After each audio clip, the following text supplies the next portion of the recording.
আগের দিন আমরা পড়েছিলাম, দেখছিলাম যে making of the constitution, making of the history of constitution of India, তার প্রথম পার্টটা পড়েছিলাম। আমরা দেখেছিলাম যে 1857 সালে যখন মহাবিদ্রোহ হয়, যাকে আমরা বলি গ্রেট রিভোল্ট, সেই গ্রেট রিভোল্টের আগের পোর্শনটা যখন মূলত ব্রিটিশ ইস্ট ইন্ডিয়া কোম্পানি দেশটাকে শাসন করতে করতে ক্যাপচার করেছিল, তারা রেগুলেটিং অ্যাক্ট বা চার্টার অ্যাক্ট নিয়ে আসছে 5টা। 1773 সাল থেকে পরপর 20 বছর অন্তর অন্তর 5টা নিয়ে এসেছিল। একটা এনেছিল 1813 সাল, একটা এনেছিল 1833 সাল, একটা এনেছিল 1793 সাল,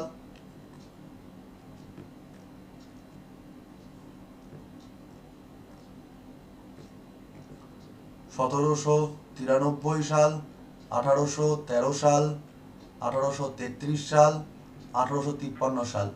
এই 5টা রেগুলেটিং অ্যাক্টের কি কি কাজ হয়েছে সেটা বুঝিয়ে দিয়েছি। গ্রেট রিভোল্ট বা মহাবিদ্রোহ যখন হচ্ছে, তখন ভারতবর্ষের বিভিন্ন আঞ্চলিক জায়গা থেকে বিভিন্ন দেশীয় রাজারা টুকরো টাকরা ভাবে ব্রিটিশদের বিরুদ্ধে তারা লড়াই করছে, টুকরো টাকরা ভাবে। কিন্তু সেই টুকরো টাকরা লড়াইটা কখনোই ভারতবর্ষের ইংরেজদের প্রতি বা ব্রিটিশ ইস্ট ইন্ডিয়া প্রতি কিন্তু একসাথে জড়ো হয়ে হয়নি। তাই কোনো ক্রমে ইস্ট ইন্ডিয়া কোম্পানি যুদ্ধ জিতে গেলেও তাদের কাছে সজাগ হয়ে যাওয়া ব্যাপার ছিল যে আরেকটু হলেই দেশটা কিন্তু হাতছাড়া হয়ে যেত। ব্রিটিশ ইস্ট ইন্ডিয়া কোম্পানির থেকেও যারা বেশি করে সজাগ হয়ে গেল সেটা হচ্ছে ইংল্যান্ডের যারা শাসক ছিল। তারা দেখলো যে বণিক সম্প্রদায় ইস্ট ইন্ডিয়া কোম্পানি দেশটাকে কলোনাইজড করে তারা বিশাল বড় মুনাফা ওদের দেশে দিচ্ছিল এবং আরেকটা সাম্রাজ্যবাদ তৈরি হয়েছিল বা কলোনি নেশন তৈরি হয়েছিল বা উপনিবেশ স্থাপন করা গেছিল। যদি এই কোম্পানির হাতে দায়িত্ব ছেড়ে দেওয়া হয় তাহলে এত মুনাফা তারা আর অর্জন করতে পারবে না এই ইন্ডিয়ার থেকে। তাই তারা আর কোম্পানিকে কোনো রকম ভাবে ভরসা করলো না, বরং গ্রেট রিভোল্টের পর তারা বলল, আচ্ছা এই যে ভারতবাসী, তোমরা যে দুঃখ পেয়েছো, কষ্ট পেয়েছো, তোমাদের দুঃখ আর থাকবে না, কারণ তোমাদেরকে আমি এবার কি দেব, ভালো শাসন দেব। ভালো শাসন দেব অর্থাৎ এখন থেকে তোমাদের শাসন করবে আর কোম্পানি না, এখন থেকে তোমাদের শাসন করব ডাইরেক্ট ব্রিটিশ গভর্নমেন্ট, অর্থাৎ ব্রিটিশ ইন্ডিয়া গভর্নমেন্টের অধীন তুমি চলে আসবে, অর্থাৎ সুশাসন প্রতিষ্ঠিত হবে। তাই আমরা যখন দেখেছিলাম ভারতবর্ষের সংবিধান তৈরির ইতিহাসের এই প্রথম পার্টটা, গ্রেট রিভোল্টের আগের যে পার্টটা, তাকে আমরা বলেছিলাম কোম্পানি রুল বা কোম্পানির শাসনকাল। কিন্তু পরবর্তী আমলে যেহেতু ব্রিটিশ শাসন ব্যবস্থার দ্বারা শাসিত হচ্ছে ডিরেক্টলি, তাই একে রাজা বা রানীর আন্ডারে শাসন করা হচ্ছে। এবার রাজা বা রানীর কি থাকে, মুকুট থাকে, তাই একে বলা হচ্ছে ক্রাউন রুল, মুকুটের শাসন, ক্রাউন রুল।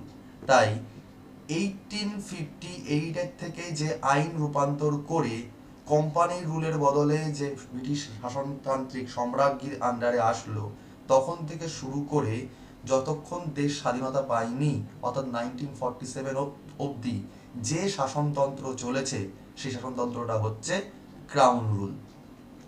এবং এই সময়কাল থেকে যে যে আইন হচ্ছে, সেই আইনগুলোই ভারতের সংবিধানে আবার কোনো না কোনো রকম ভাবে সম্পর্কিত বা শাসনতান্ত্রিকভাবে ভারতবর্ষের সংবিধান তৈরির জন্য ভূমিকা পালন করেছে। তাই সেই আইনগুলোকে আমাদের পড়তে হবে এবং ইতিহাসটা জানতে হবে। আমরা এই পার্টটা পড়ে ফেলেছি।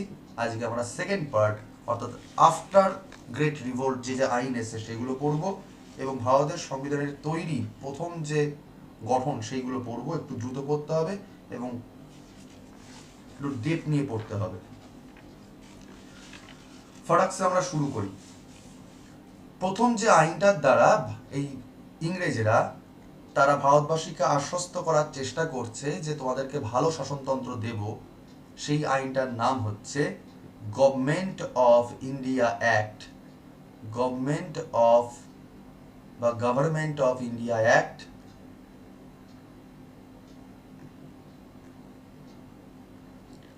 1858। গভর্নমেন্ট অফ ইন্ডিয়া অ্যাক্ট নামটা হওয়ার কারণটা কি ছিল? তার কারণ কাকে শাসন করার জন্য এই আইনটা আসছে? ইন্ডিয়াকে শাসন করার জন্য আইনটা আসছে। এতদিন ইন্ডিয়ার গভর্নমেন্ট কে ছিল? ব্রিটিশ ইস্ট ইন্ডিয়া কোম্পানি ছিল। অর্থাৎ সেরকমভাবে কোনো সরকার ছিল না, একটা কোম্পানির দ্বারা শাসনতন্ত্র করা হয়েছিল। এবার থেকে ভারতবাসী কি পাচ্ছে? ভারতবাসী একটা সরকারি শাসনতন্ত্র পাচ্ছে, গভর্নমেন্ট বা সরকার পাচ্ছে। সরকারটা কে হবে? ইংল্যান্ডের রাজা বা রানীর নামে হবে। তাই ভারতকে শাসন করার জন্য যে আইন আনা হচ্ছে, কোম্পানির হাত থেকে রূপান্তর হচ্ছে, তাই জন্য আইনের নাম হচ্ছে গভর্নমেন্ট অফ ইন্ডিয়া অ্যাক্ট। কত সালে হয়েছিল? 1858 সালে হচ্ছে। এই আইন দ্বারা কি আনা হচ্ছে? এই আইন দ্বারা প্রথমেই বলল যে হে ভারতবাসী, তোমরা আর রাগ করো না, তোমাদের সমস্ত দুঃখ জ্বালা মিটে যাবে। এবার তোমাদেরকে আমরা কি দেব? তোমাদেরকে দেব ভালো শাসন। অর্থাৎ this act known as act of good governance, ভালো শাসনতন্ত্র।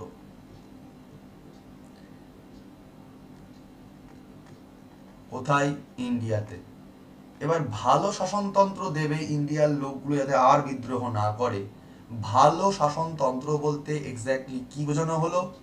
বলল ভালো শাসন বলতে যে ইস্ট ইন্ডিয়া কোম্পানি খারাপ ছিল, তার মানে দেখো একটা জিনিস বোঝার চেষ্টা করো, সেই সময় পরিষ্কার হয়ে যাচ্ছে যে ইস্ট ইন্ডিয়া কোম্পানির লোকজনও কিন্তু সাদা সাদা চামড়ার লোক, আবার গভর্নমেন্ট অফ ইন্ডিয়া যারা তৈরি করছে ব্রিটিশরা, তারাও সাদা চামড়ার লোক। এবং একই সাহেব লোকজনকে দেখে তুমি কি করে শিওর হবে যে এই লোকগুলো ভালো হচ্ছে, এই লোকগুলো ভালো ছিল? তাই তারা বলছে যে দেখো, আগে ছিল কোম্পানির আমল, তাদের কোনো রকম ভাবে গভর্নমেন্ট ছিল না, আমরা তোমাদের গভর্নমেন্ট দিচ্ছি। অর্থাৎ তোমরা যা চাইছো, তোমাদের যে দাবি দাওয়া, সেই দাবি দাওয়াগুলো শুনবো, এবং সেই দাবি দাওয়া যদি ঠিকঠাক করে না মেটা হয়, তাহলে তোমরা যেহেতু এই দেশের নাগরিক, তাই তোমাদের দেশের এই নাগরিককে আমি কি দেবো? উত্তর দিতে বাধ্য থাকবো, এবং তোমাদের প্রতি আমি দায়িত্ববান হব। তো গুড গভর্নেন্স কথার অর্থ হচ্ছে এমন একটা গভর্নমেন্ট তৈরি করা, যে গভর্নমেন্ট কেমন হবে? রেসপন্সিবল হবে, দায়িত্ববান হবে তার নাগরিকের প্রতি। একটা রেসপন্সিবল গভর্নমেন্ট, গুড গভর্নেন্স তৈরি করা মানে রেসপন্সিবল গভর্নমেন্ট তৈরি করা, বা একটা অ্যানসারেবল গভর্নমেন্ট তৈরি করা, যারা উত্তর দেবে নাগরিককে, যে ভাই নাগরিকের যে দাবি দেওয়া সেগুলো মিটছে না, বা নাগরিকের দাবি দেওয়াগুলো পূর্ণ করার জন্য দায়িত্ববান হবে। ওকে, ঠিক এই কারণে এই যে দুম করেই তো আসে না, ঠিক এই কারণে যখন দুম করে আসছে না, তাই জন্য কি করা হয়েছিল? বলা হলো যে একটা সরকারি, এবার সরকারটাকে ব্রিটিশের, আফটার অল সরকারের নাম কি? রাজা বা রানী। তোমরা কদিন আগে কারেন্ট অ্যাফেয়ার্স দেখেছো যে ইংল্যান্ডের রানী মারা গেছেন এবং ওখানে নতুন রাজা এসেছেন, শুনেছো খবরটা? দেখেছো? হ্যাঁ স্যার, দ্বিতীয় স্যার। ইংল্যান্ডের রানী মারা গেলেন এলিজাবেথ টু, এবং নতুন করে ইংল্যান্ডের রাজা হলেন চার্লস প্লিজ দ্বিতীয় স্যার। থার্ড, চার্লস থ্রি, তিনি কি হলেন? চার্লস থ্রি ইংল্যান্ডের রাজা হলেন। অর্থাৎ ইংল্যান্ডের মাথার ওপরে আমাদের যেমন রাষ্ট্রপতি থাকে, ইংল্যান্ডের মাথার ওপর কে থাকে? রাজা বা রানী। তাই ওই সরকারি ঘোষণা, সেই রাজকীয় যে ঘোষণা দ্বারা এই আইনগুলো করা হচ্ছে। তাই এই রেসপন্সিবল গভর্নমেন্টটা তৈরি হয় কি করে? গভর্নমেন্ট তৈরি হয় এরকম ভাবে, বলছে যে সরকার যদি ভারতবর্ষে ভালো তৈরি করতে হয়, তাহলে সরকারকে পর্যবেক্ষণ এবার কে করবে? আর ওই লোকগুলো, পুরনো লোকগুলো করবে না। তার একটা পদ থাকবে, পদটার নাম কি হবে? ভারতবর্ষকে এবার দেখভাল করবে কে? ভারতবর্ষকে দেখভাল করবে একজন ভাইসরয়। ভারতবর্ষকে দেখভাল করবে কে? ভাইসরয়, যিনি তার এখানকার নাগরিকদের দাবি দাওয়া মেটাবেন, ভালো শাসনতন্ত্র করবেন। তাই ভাইসরয় কোন আইন দ্বারা নিয়ে আসা হচ্ছে? ভাইসরয় পোস্টটা কোন আইন দ্বারা নিয়ে আসা হচ্ছে? গভর্নমেন্ট অফ ইন্ডিয়া অ্যাক্ট 1858 ওই আইন অনুযায়ী নিয়ে আসা হচ্ছে। অর্থাৎ ভালো শাসনতন্ত্র বলতে কি করা হলো? সঙ্গে সঙ্গে ওরা একটা গেম খেলে দিল, ব্যাপার একই থাকলো কিন্তু ওরা গেম খেলে দিল। বললো যে একটা রাজকীয় ঘোষণা করছি আমরা, রয়্যাল প্রোক্লেমেশন। প্রোক্লেমেশন মানে হচ্ছে ঘোষণা করা। রয়্যাল এক প্রোক্লেমেশন করা হলো, অর্থাৎ ঘোষণা করা হলো রাজকীয়ভাবে, যে রাজার থেকে খবর আসছে যে এবার থেকে ভারতবর্ষের সরকার আগে ছিল না, কোম্পানি করতো, তাই এবার থেকে সরকারের বদলে ডাইরেক্ট সরকার কে হচ্ছে, ইংল্যান্ডের রাজা বা রানীর দ্বারা হচ্ছে। তাহলে ইংল্যান্ডের তৎকালীন রাজা রানীর নাম কি ছিল? রানী ভিক্টোরিয়া ছিল। এই রানী ভিক্টোরিয়া। এবার থেকে এই রানী ভিক্টোরিয়া তিনি ইংল্যান্ডের সঙ্গে সঙ্গে ভারতবর্ষেরও কি হবেন? সাম্রাজ্ঞী হবেন, অর্থাৎ এমপ্রেস হবেন, তার আন্ডারে সবকিছু থাকবে।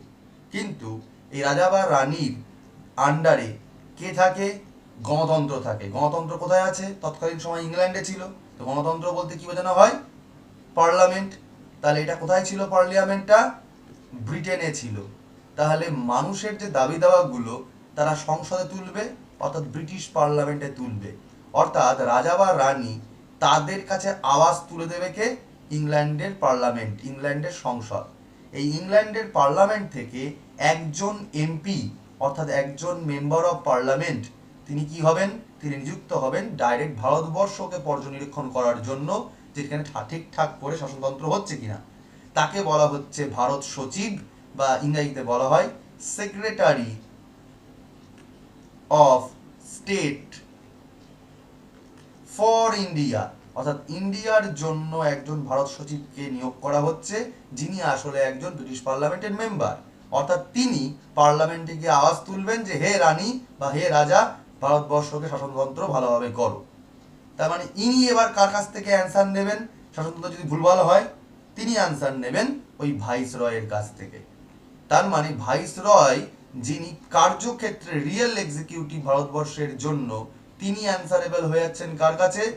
একজন ভারত সচিবের কাছে, অর্থাৎ secretary of state of India বা ফর ইন্ডিয়া। তিনি তিনি আসলে কে? একজন মেম্বার অফ ব্রিটিশ পার্লামেন্ট। এবার ব্রিটিশ পার্লামেন্ট কাছে অ্যান্সারেবল, রাজা বা রানীর কাছে খোদ অ্যান্সারেবল। অর্থাৎ ভারতবর্ষে যেটা আগে ব্রিটিশ কোম্পানি যা খুশি তাই করতো, এবার থেকে ভারতবর্ষ কি পাচ্ছে?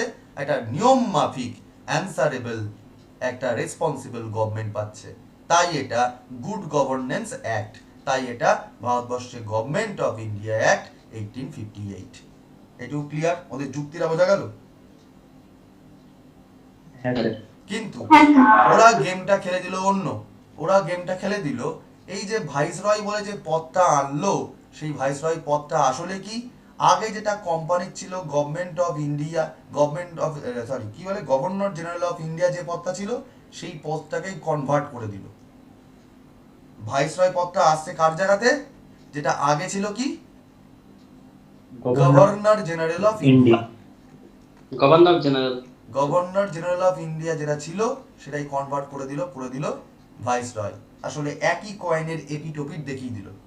ভারতবাসী মনে করলো যে হা হা হা, ভারত সরকার এবার সত্যি সত্যি তৈরি হলো, রাজা বা রানীর কাছে গেছে, তার মানে আমরা এবার সেফ। তাহলে আর বিদ্রোহ করে লাভ নেই। আমাদের চোখে ধুলো দিয়ে দিল ব্রিটিশ সরকার আইন দ্বারা। ওরা যা করে সব আইনের দ্বারা করেছে।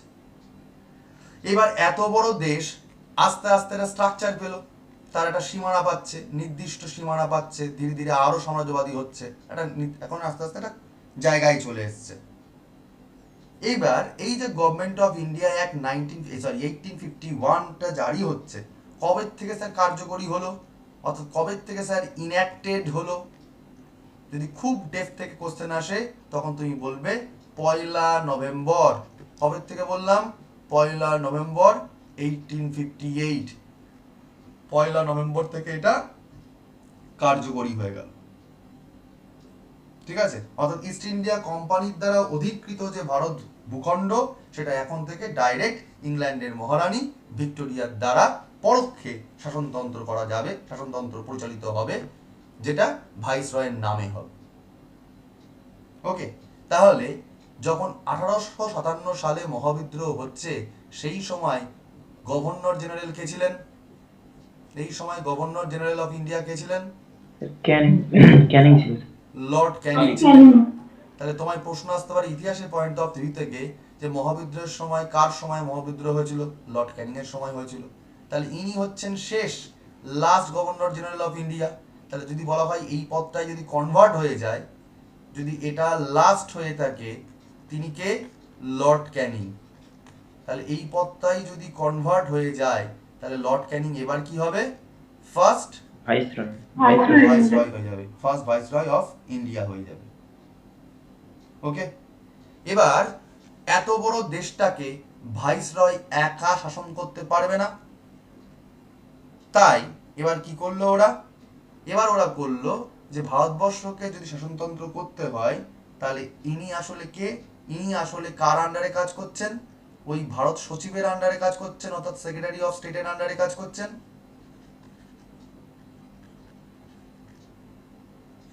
স্টেট ফর ইন্ডিয়া, তার আন্ডারে তিনি কাজ করছেন।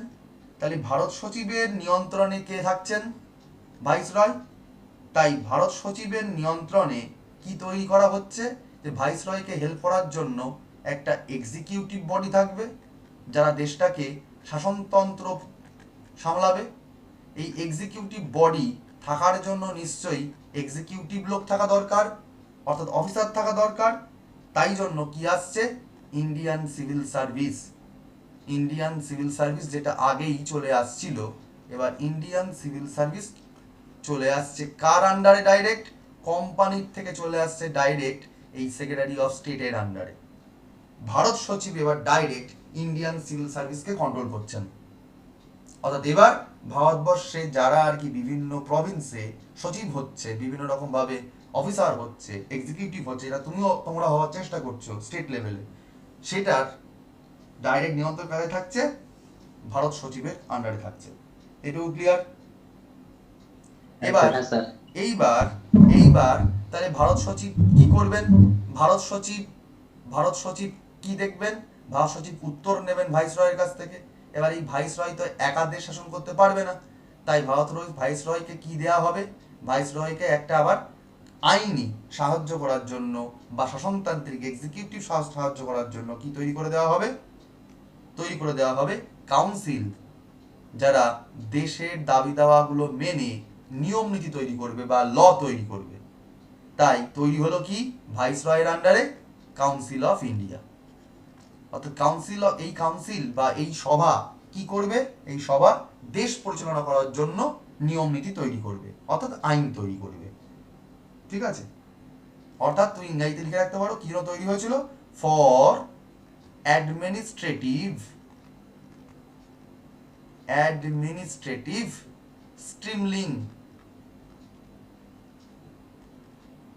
স্ট্রিমলিনিং, এই যে প্রশাসনিক যে স্রোত সেটাকে ঠিকঠাক করে বজায় রাখার জন্যই কাউন্সিল অফ ইন্ডিয়া ভাইসরয়ের আন্ডারে আসছে। আর এই যে এক্সিকিউটিভ বডি ভারত সচিবের আন্ডারে রয়েছে, তারা ইন্ডিয়ান সিভিল সার্ভিস দ্বারা দেশটাকে শাসনতন্ত্র পালন করে যাবে। এবার তুমি ভাবো কাউন্সিলের কাজটা কি, এই দেশ পরিচালনা করার জন্য বিভিন্ন আইন তৈরি করা, নিয়মনীতি তৈরি করার জন্য করবে। তাহলে এবার যে নিয়মনীতিগুলো তৈরি করবে এই কাউন্সিল, তাহলে সেই নিয়মনীতিগুলোই কি হবে, এক একটা আইন ভারতের জন্য।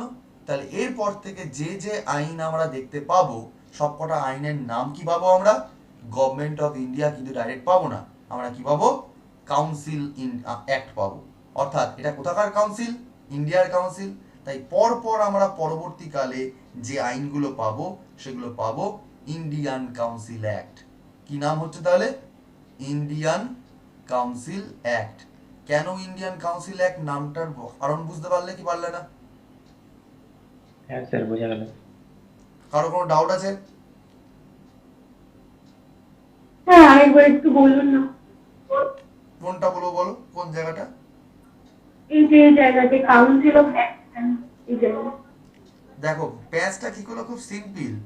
এতদিন ধরে কোম্পানি নাকি শাসনতন্ত্র ঠিকঠাক করে করছিল বলেই তো মহাবিদ্রোহটা এসেছিল, না হলে মহাবিদ্রোহ কি হতো? যদি ব্রিটিশ কোম্পানি ঠিকঠাক করে শাসনতন্ত্র চালাতে পারতো তাহলে কি মহাবিদ্রোহ দরকার হতো? হতো না। এবার ব্রিটিশ কোম্পানি যে ভারতবর্ষকে ক্যাপচার করলো, অধিকার করলো, তাতে লাভের লাভ আসলে কার হচ্ছিল, ইংল্যান্ডের হচ্ছিল। কারণ এই কোম্পানিটা কার, ইংল্যান্ডের, তারা প্রচুর মুনাফা পাচ্ছিল। এবার এরা দেখলো যে ভাই আজকে এই ভারতবর্ষের দেশীয় যে রাজাগুলো বিদ্রোহ করলো, তারা যেহেতু ভাগ্যিস ঠিকঠাক ভাবে জড়বদ্ধ হতে পারেনি, তাই জন্য কিন্তু একটুখানির ওপর দিয়ে বেঁচে গেল কে, ইস্ট ইন্ডিয়া কোম্পানির সেনারা, না হলে এরা শিওর যুদ্ধে হারতো। তাই ইংল্যান্ডের লোকজন দেখছে আর কোম্পানিকে ভরসা করে লাভ নেই, ডাইরেক্ট এবার ক্যাপচার করে নাও। ক্যাপচার করতে গেলে কি করতে লাগবে? ভারতবর্ষের মানুষজনকে কি করতে হবে? কনভিন্স করতে হবে যাতে আর বিদ্রোহ না হয়। কি গ্যারান্টি আছে যে আর বিদ্রোহ হবে না? তাই জন্য ওরা বললো যে হে ভারতবাসী, তুমি সাবধান থাকো, তোমার আর চিন্তা করার দরকার নেই, তোমাদের আর অশান্তির দিন থাকবে না, তোমাদেরকে এবার ভালো শাসনতন্ত্র আমি দেব। কি হবে? তোমার শাসনতন্ত্র পর্যবেক্ষণ থাকবে ডাইরেক্ট রাজা বা রানীর কাছে। অর্থাৎ রাজা রানী থাকলে কি হবে? তোমাকে একটা অ্যানসারেবল বা রেসপন্সিবল গভর্নমেন্ট দেব, যে সরকার তোমার আওয়াজ শুনবে, যে সরকার তোমাকে ভালোভাবে রাখবে। তাহলে তোমার আওয়াজটা ডাইরেক্ট কে শুনছে? বলছে এটা ভাইসরয় শুনবে। যদি ভাইসরয় না শুনে তাহলে কে শুনবে? ভাইসরয়ের আওয়াজটা শুনবে একজন সেক্রেটারি বা ভারত সচিব শুনবেন। ইনি আসলে কে হবেন? ইনি আসলে ব্রিটিশ পার্লামেন্টের একজন মেম্বার হবে। পার্লামেন্ট মানে কি? গণতন্ত্র। মানে তোমার আওয়াজ সে শুনতে বাধ্য। এবার যদি এখানে তিনিও আওয়াজ না শোনেন, তাহলে পার্লামেন্ট তাহলে তাকে চেক করবে যে তিনি যদি আওয়াজ না শুনছেন। এবার পার্লামেন্ট যদি ঠিকঠাক করে আওয়াজ না শোনে, তাহলে তাকে কে আর কে করে থাকে? ইংল্যান্ডের রাজা বা রানী। অর্থাৎ কি করা হলো? এটা রেসপন্সিবল গভর্নমেন্ট আনা হচ্ছে বলে দাবি করলো ব্রিটিশ সরকার। এটা সরকারি ঘোষণা করলো, রাজকীয় এটা ঘোষণা করলো, করে বললো তোমাদেরকে শাসনতন্ত্র এবার ডাইরেক্ট রাজা বা রানীর আন্ডারে করা হচ্ছে। তাই এই পার্টটাকে আমরা কি পার্ট বলছি? ক্রাউন রুল বলছি। এইবার এই যে ডাইরেক্ট কোম্পানিটা আনছে, কোম্পানির থেকে ক্ষমতা হস্তান্তরিত হয়ে যাচ্ছে কোন অ্যাক্টের দ্বারা? গভর্নমেন্ট অফ ইন্ডিয়া অ্যাক্ট 1858 এর দ্বারা। এবার এই অ্যাক্টের দ্বারা তার চেঞ্জেস কি আসছে? ভাইসরয়ের পদটা রূপান্তর হচ্ছে থেকে গভর্নর জেনারেল অফ ইন্ডিয়ার পদ থেকে। এবার যদি দেশ শাসন করতে হয় তাহলে অফিসার লাগবে। তাই জন্য কি আছে আগের থেকেই? ইন্ডিয়ান সিভিল সার্ভিস আগের থেকে তৈরি হয়েছিল, যেখানে পরীক্ষা দিয়ে ছেলে বলে পরীক্ষা দিয়ে চাকরি পাচ্ছে, তারা দেশ শাসন করছে। এবার এই দেশ শাসন করছে মানে কি? তারা আসলে কি? Executive body. তাহলে এক্সিকিউটিভ বডিটা কার আন্ডারে থাকছে? ভাইসরয় উর্ফ ডাইরেক্ট ভারত সচিবের আন্ডারে থাকছে। এবার ভারত সচিব আসলে কি? দেশ পরিচালনা করার জন্য রয়েছেন তিনি। এবার পরিচালনা করতে গেলে তাহলে নিশ্চয়ই কোনো আইন মেনে পরিচালনা করতে হবে। তাই ভাইসরয়কে হেল্প করার জন্য কি তৈরি হচ্ছে? কাউন্সিল তৈরি হচ্ছে, ভারতের পরিষদ তৈরি হচ্ছে। এবার সেই কাউন্সিল আসলে কি জন্য তৈরি হচ্ছে? অ্যাডমিনিস্ট্রেশন বা প্রশাসনকে ম্যানেজ করার জন্য, প্রশাসনের যে ধারা তাকে ঠিকঠাক করে চালনা করার জন্য একটা কাউন্সিল তৈরি করা হচ্ছে। তাহলে কাউন্সিলের কাজ কি হবে? আইন তৈরি করা, দেশ চালনা করার জন্য। তাহলে এবার থেকে এই কাউন্সিলের দ্বারা যে যে আইনগুলো আসবে, সেই আইনগুলো কি আর ভারত সরকারের আইন বলবো, না কি বলবো? ইন্ডিয়ান কাউন্সিল অ্যাক্ট বলবো। বোঝা গেল? তাহলে কেন কাউন্সিল অ্যাক্ট এসে বুঝতে পেরেছো? তাহলে আগে ছিল কি? আগে ছিল তোমার রেগুলেটিং অ্যাক্ট, রেগুলেট করার জন্য। আর এখন কি আসছে? এই কাউন্সিল দ্বারা আসছে, তার নাম হয়ে যাচ্ছে council act. Clear? Sir council act তাহলে কবার এসছে? স্যার কাউন্সিল অ্যাক্ট পরপর 3 বার এসছে। একটা হচ্ছে 1861 সালে, স্যার আরেকটা হচ্ছে 1892 সালে, স্যার আরেকটা হচ্ছে 1909 সালে। পরপর 3 বার কাউন্সিল অ্যাক্ট আসছে। কবার আসছে? 1881 সালে, 1892 সালে, 1909 সালে। স্যার তাহলে প্রথম কাউন্সিল অ্যাক্টটা কোনটা? 1861 সালে। 61। স্যার এই যে প্রথম, তাহলে স্যার প্রথম যে কাউন্সিল অ্যাক্টটা আসছে, ইন্ডিয়ান কাউন্সিল অ্যাক্ট 1861। এবার থেকে পুরোটা আমি লিখবো না, ICA লিখবো, ইন্ডিয়ান কাউন্সিল অ্যাক্ট বলতে। এই যে প্রথমবারের জন্য এই কাউন্সিল অ্যাক্ট আসলো, স্যার এটা কে আনছে? কে আনছে বলো? তাহলে তখন সেই সময় ভারত সচিব কে ছিল? যিনি প্রথম ভারত সচিব ছিলেন তার নাম কি? লর্ড ক্যানিং। তাহলে কে আনছেন এই 61 সালের কাউন্সিল অ্যাক্টটা? কে আনছেন? কার দ্বারা আনা হয়েছে? By Lord Canning. Lord Canning. Clear হলো না হলো না? ক্লিয়ার হলো না হলো না? তাহলে লর্ড ক্যানিং এর আমলে 1861 সালে আইনটা এসেছিল। ক্লিয়ার হলো? তাহলে এই আইন দ্বারা স্যার কি করা হলো? বললো এই যে আমরা আইন ফাইন তৈরি করব, এবার ইন্ডিয়ানদেরকে তো আরো কনভিন্স করতে হবে যে ভাই আমরা সত্যি সত্যি ভালো সরকার তৈরি করতে চাইছি। তাহলে ইন্ডিয়ানদেরকে স্যার কনভিন্স করব কি করে? তাই জন্য ওরা বললো যে এবার থেকে ইন্ডিয়ানদেরকে মেম্বার দেওয়া হবে। কিন্তু ওরা আইনের একটা হালকা ছলচাতুরি করে ফেললো। ইন্ডিয়ানদের মেম্বার দেওয়া হবে আইন কক্ষে, এই কাউন্সিলে, কিন্তু কিরকম ভাবে? বললো নন অফিসিয়াল মেম্বারশিপ দেওয়া হবে। নন অফিসিয়াল মেম্বার মানে এদের অ্যাকচুয়ালি কোনো পাওয়ার থাকবে না, নামকে বাস্তে নেওয়া হবে। অর্থাৎ এই নন অফিসিয়াল মেম্বাররা কার দ্বারা অ্যাপয়েন্টেড হবে? অ্যাপয়েন্টেড বাই হুম? এরা অ্যাপয়েন্টেড হবে ইনি কার দ্বারা? ইনি ভাইসরয়। কে? ভাইসরয়। Viceroy sir. তাহলে ভাইসরয়ের দ্বারা। কিন্তু ভাইসরয় কি করবেন? অ্যাপয়েন্টেড করবে কেমন ভাবে? By nomination. এবার যদি ভাইসরয়, খোদ ভাইসরয় যদি কাউকে নমিনেট করে, তার মানে নিশ্চয়ই সে ভাইসরয়কে তেল দেবে, তারপরে তো সে অ্যাপয়েন্ট হতে পারবে কাউন্সিলে, তাই না? যদি কোনো ভারতবাসী, ইন্ডিয়ানরা যদি ফার্স্ট টাইম নন অফিসিয়াল মেম্বার হিসাবে আইন কক্ষে ঢুকতে পারে, তার মানে নিশ্চয়ই কোনো কোনো ইন্ডিয়ান সরকারকে তেল দেবে, তবেই না তিনি সরকার তাকে বলবে হ্যাঁ ঠিক আছে এই তো তেল দিয়ে যাচ্ছে আমাকে, তাহলে এই নিশ্চয়ই আমার এগেনস্টে যাবে না। আর কি করছে? নন অফিসিয়াল মেম্বার করছে, তাহলে আওয়াজ তোলার ডাইরেক্ট কোনো জায়গা থাকছে? সে তো সবসময় ভাইসরয়কে তেল দিয়েই যাবে। বিরোধিতা করবে যে সরকার ভুল করছে বলে? নিশ্চয়ই করবে না। তাই নন অফিসিয়াল মেম্বারশিপ দিচ্ছে ইন্ডিয়ানদের প্রথম, কিন্তু বাই নমিনেশন, ডাইরেক্ট ভাইসরয়ের দ্বারা। ঠিক আছে, ইন্ডিয়ানরা প্রথম আইন কক্ষে ঢুকছে। তাহলে এর আগে কিন্তু সিভিল সার্ভিসে বা অ্যাডমিনিস্ট্রেটিভ পদে ঢুকে, এক্সিকিউটিভে ঢুকে পড়েছিল, অ্যাডমিনিস্ট্রেশনে ঢুকে পড়েছিল, কিন্তু আইন কক্ষে লেজিসলেচারে ঢুকতে পারেনি। এইবার প্রথমবার ভারতবাসীর লোকজন লেজিসলেচারে ঢুকছে। খেয়াল করো, কাউন্সিল মানে কি? আইন কক্ষ। তারা প্রথমবার আইন কক্ষে ঢুকছে মানে লেজিসলেচারে ঢুকছে ভারতবাসীর লোকজন। এবার তারা ধীরে ধীরে আইন কক্ষে ঢোকার চেষ্টা করছে, আইন তৈরি করার চেষ্টা করছে, কিন্তু তারা আইন তৈরি করতে পারছে না, তার কারণ নন অফিসিয়াল মেম্বার এরা। তাহলে এবার তোমার পরীক্ষায় আসবে যে যারা যারা এই নন অফিসিয়াল মেম্বার ভারতবর্ষে ঢুকেছিল আইন কক্ষে, সেই প্রথম নন অফিসিয়াল মেম্বার কারা কারা, বা নিচের কে নন? বলবে তিনজন স্যার ঢুকেছিল। তিনজন কারা কারা? একটা হচ্ছে রাজা অফ বেনারস, রাজা অফ বেনারস। দ্বিতীয় জনের নাম কি? Maharaja of Patiala, Maharaja of Patiala. তিন নম্বরটা কি? Sir Dinkar Rao, sir Dinkar Rao.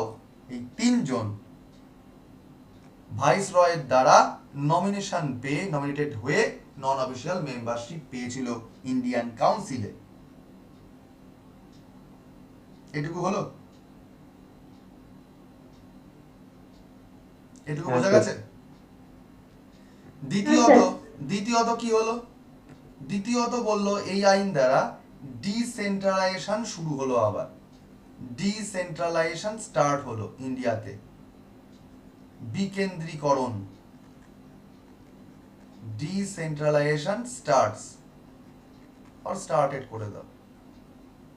Sir decentralisation জিনিসটা কি? তোমাদের আগে বলেছিলাম আমি যে রেগুলেটিং অ্যাক্ট 1773 দ্বারা কি কাণ্ড করা হলো, যে কলকাতা বা বাংলা যে প্রদেশটা ছিল, তো সেখানে আইন তৈরির ঘর রাখা হলো, এক্সিকিউটিভ রাখার ঘর তৈরি করা হলো, জুডিশিয়ারির ঘর রাখা হলো। বাট মাদ্রাসে বা বোম্বেতে কি করা হয়েছিল? শুধুমাত্র এক্সিকিউটিভ ঘর ছিল, জুডিশিয়ারি ছিল। এখানেও এক্সিকিউটিভ ছিল আর জুডিশিয়ারি ছিল, কিন্তু আইন কক্ষের ঘরটা ছিল কি? আইন কক্ষের ঘরটা ছিল কি? তুলে দেওয়া হয়েছিল। অর্থাৎ রেগুলেটিং অ্যাক্ট 1773 দ্বারা সেন্ট্রালাইজেশন হয়েছিল, ক্ষমতার এককেন্দ্রীকরণ হয়েছিল। বাংলার মধ্যে বোম্বে আর মাদ্রাসটা কি হয়েছিল? ঢুকে পড়েছিল। তাই জন্য বাংলার গভর্নর জেনারেল কি হয়েছিল? বাংলার গভর্নর কি ছিল? বাংলার গভর্নর জেনারেল হয়ে গেছিল। কিন্তু এইবার কি করা হলো? উল্টোটা। কারণ দেশটা তো এক জায়গায় টেনে আনাই হয়েছে, মাছের জাল প্রথমে ঘোরানোই ছিল, এবার ছাড়া হচ্ছে। ছাড়া হচ্ছে কিভাবে? বলছে ভাই আমরা তো অলরেডি এখানে এক্সিকিউটিভ ইন্ডিয়ান সিভিল সার্ভিস দিয়ে আনছি স্যার, আমরা তো এখানে অলরেডি লেজিসলেচার আনছি, আমরা তো এখানে স্যার জুডিশিয়ারি করেই ফেলেছি, কিন্তু এত বড় চাপ একা সামলানো মুশকিল, তাই কি করব? অল্প অল্প করে পাওয়ার চারিদিকে ছড়িয়ে দেব। অর্থাৎ এবার কি করা হলো? বোম্বেতে আলাদা করে লেজিসলেটিভ হাউস খুলে দেওয়া হলো।